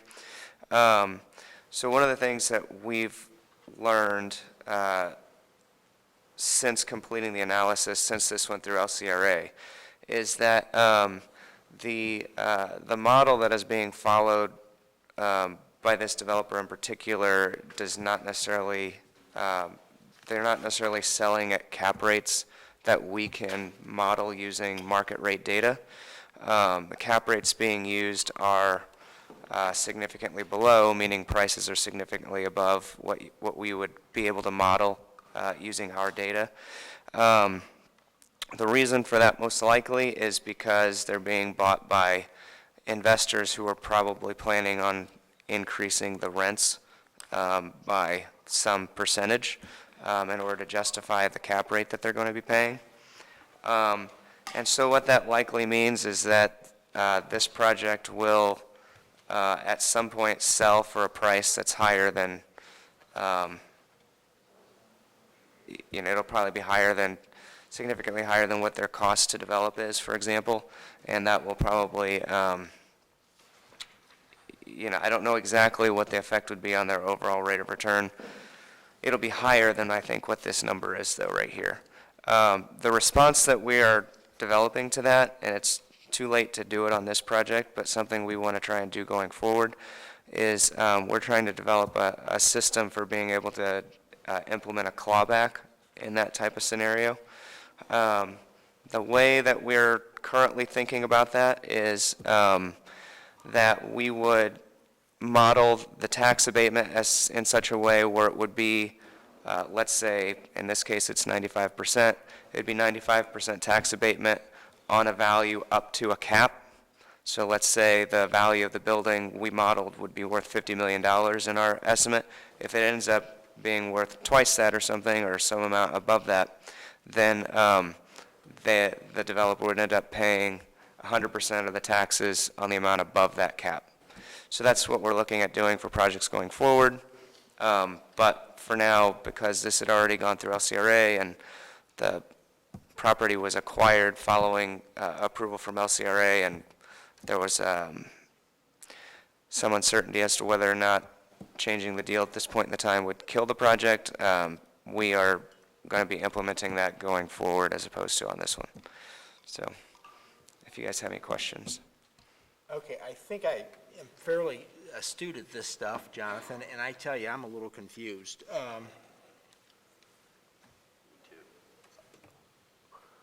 What you're saying is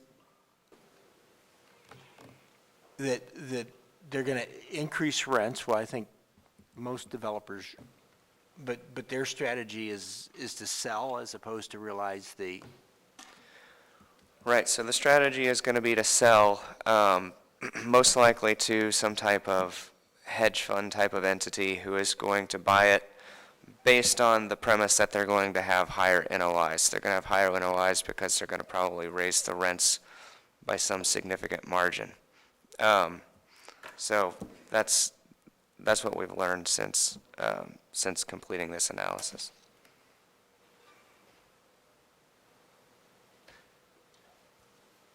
That's an assumption, though, right? That's a developer assumption? It's a developer's assumption. At a cap rate, correct? Right. Okay. So you discounted that, if I'm sorry, Mr. Chairman. No, I'm just... You discounted that, is I think what you're... Right, I mean, basically, our model uses the Real Estate Research Corporation data to try and figure out what cap rates are going to be. And so, because of that, we modeled this using a cap rate that's significantly higher than what would be projected if this scenario would come to pass. Understood. Okay. Okay. Was there a speaker on this bill as well, or? Doug's here, I know, representing the developer. I'd like to give Sure. Doug an opportunity to speak first. Sure.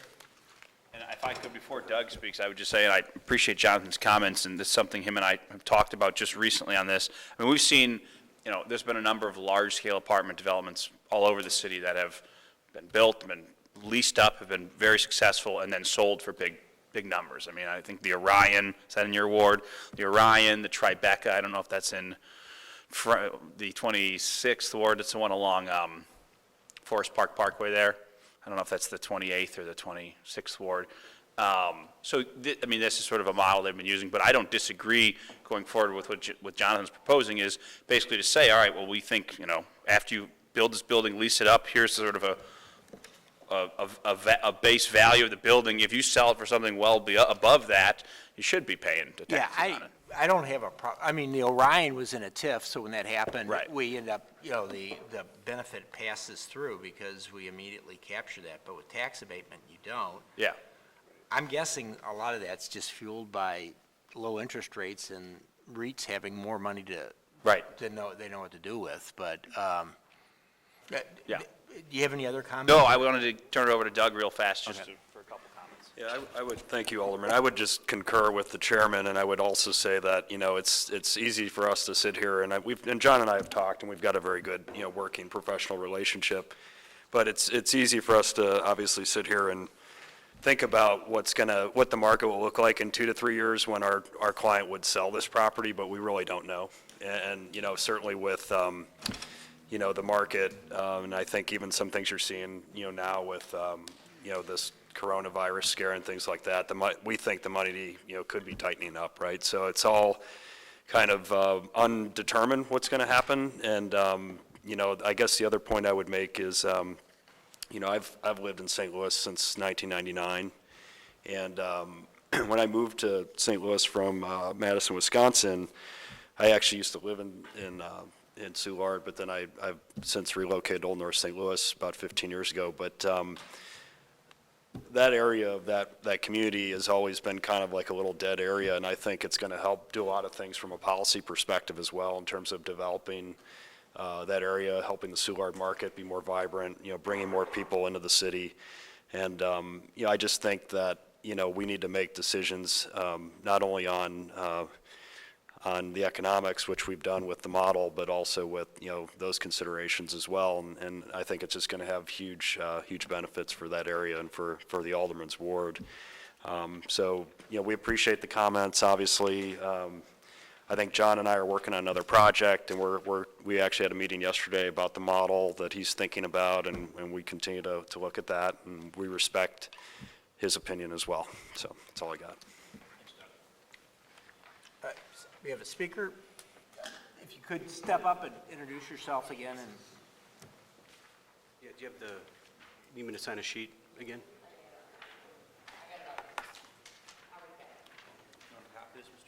Thank you. Hi, everyone. I'm one of those people that come up and attempt to disparage other people. Let me be clear. That's not my intention at all, ma'am. I really don't intend to cast disparage upon SLDC or the board.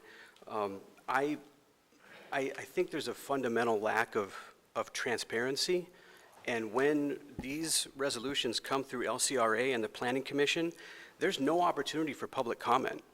So we can't raise. Actually, there is, but. How I was actually at an LCRA meeting. When they have these planning commission meetings and all these type of meetings, there is a time for public The comment. public is allowed to observe, but What skill set do you have? Are you in this line of work or? I manage a real estate portfolio in California for my employer, yeah. And so you're adamant about voicing your concerns. Have you ever thought about running for office or something like that so you can be more engaged and actually involved in the process? I would actually love to do that, but I would have to unseat my alderman in order to do that. So you don't trust his leadership? You know what? I'm not sure. I'm not sure, actually, because there isn't enough transparency. I would like to be able to say yes, definitely. I completely trust the decisions that he makes on our behalf. But there isn't enough view into how the applications are submitted, what the information is on there, what the vetting process is. Are there changes throughout the process? And again, I mean, I attempted to ask a question at LCRA and had to wait till the very end, the very first time, the last LCRA meeting. Otis directly told me no public comment, after which I filed a sunshine request asking for the ordinance allowing the lack of public comment at LCRA, and they sent me a letter back and said, you have an opportunity to comment at the Board of Alderman committee meetings. Well, I definitely, I wish I had the luxury of time as you do to be so engaged at that level. Unfortunately, I don't. But I mean, I wasn't trying to be disrespectful or nothing. I welcome your comments. I just, sometimes I'm blown back when people don't trust the leadership of the sitting alderperson, or they come and they try to tweak these deals as if they are an expert when there's a million and one eyes on it, looking at it from every level. But and I know this was not intended to be an exchange between you or I, but I just, okay, I understand your perspective a little bit more, but it is an open and transparent process. Now, if it's something you feel that should be more open, I don't know in which way we go about doing that. The chair's kind of Go lost ahead. control of the meeting here for a second. Why don't we permit the Sorry, our Mr. Chairman. citizen to go ahead and share his insights. And No, I appreciate that very much. I also did type up a request for a transparency portal. There's a lot of ideas for how the process could be more transparent. So I'll leave that with someone to review. Hopefully you could take a look at it. Could we have that emailed out to everyone on the committee? Yeah, I can send it to your office. No, we are, our whole, if we can't go ahead and defend what we're doing down here, we're kind of, defeating our purpose here. Much of what we need to do requires the confidence of the public, and we are all welcome. I'm not sure what the circumstances were for you not being able to speak at LCRA, but we certainly welcome people speaking at our meetings even when we don't agree with them. But, I don't know how closely you followed what's happened down here over the last few years, but we have provided far more analysis now than what was available just 3 or 4 years ago, and we are it's a work in progress, and we're always welcome new ideas and considerations. I appreciate that, thank you. And it's not my intention to come here and upset or accuse or anything like that, honestly. It's just there's a couple of things I saw. This seemed like the best venue to express concern, so I wanted to come down and do it.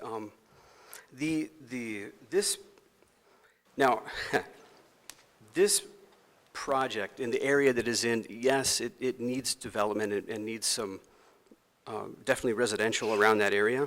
I think the thing that the major issue that I have is this same developer developed 5510 Pershing, which I think is the Tribeca. I'm not sure what it's called, but they built up that building at a cost of, it was advertised at $29 million. They just recently sold it at $44 million.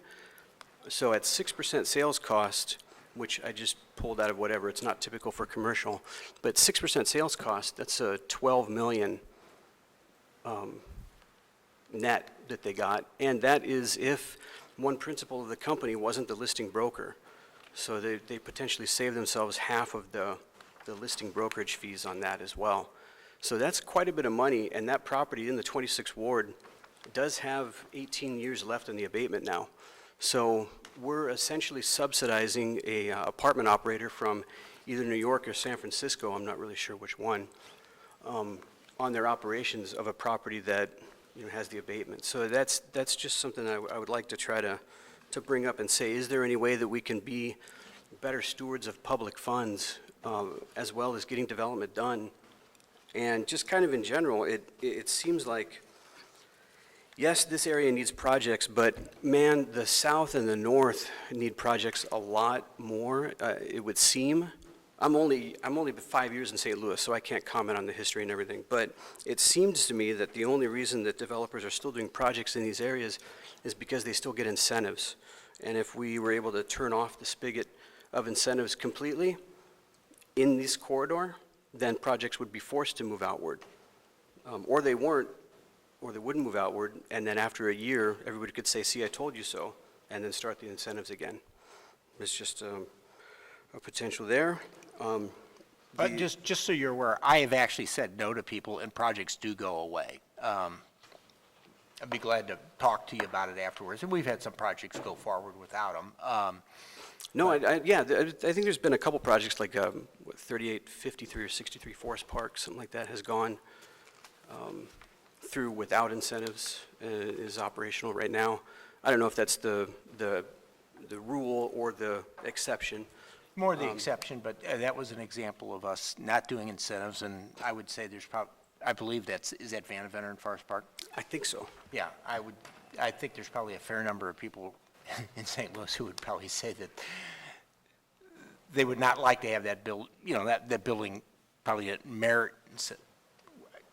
We're getting into a conversation all of our own. I'm sorry, we're taking you off topic. I understand completely. You go ahead and finish your thoughts. But that was, I mean, the last thought I had is it seems like we need to be asking more than just but for, and make it but for whom, and have that really drive what the development happens and where it happens and how much we're able to give. And then we need to start flipping the incentive analysis as what does it bring if there's no project with a baseline, and what do we actually sacrifice by giving the incentives? I mean, that needs to be a real consideration, and find the happy medium in there. I appreciate your time. Thanks again for paying attention. Thank you. Any other questions or comments, members of the committee? Alderman Hubbard? No question. Alderman Oldenburg? No questions, thank you. Alderwoman Boyd? No question. Thank you, Mr. Chairman. I appreciate Mr. Pate's comments and would also be happy to talk to him offline. I don't believe we've met.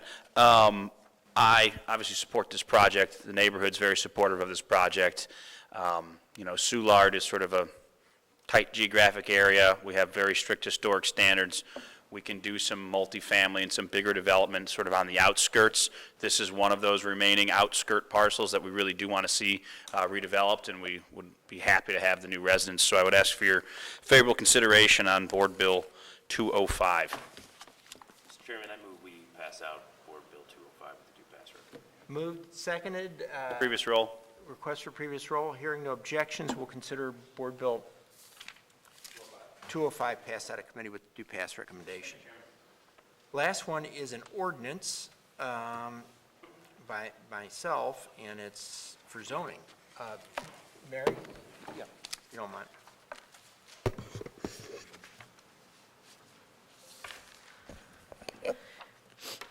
Thank you, Mr. Chairman and members of the committee.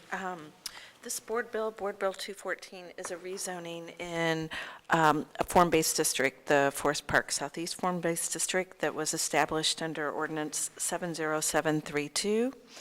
The developer is Green Street.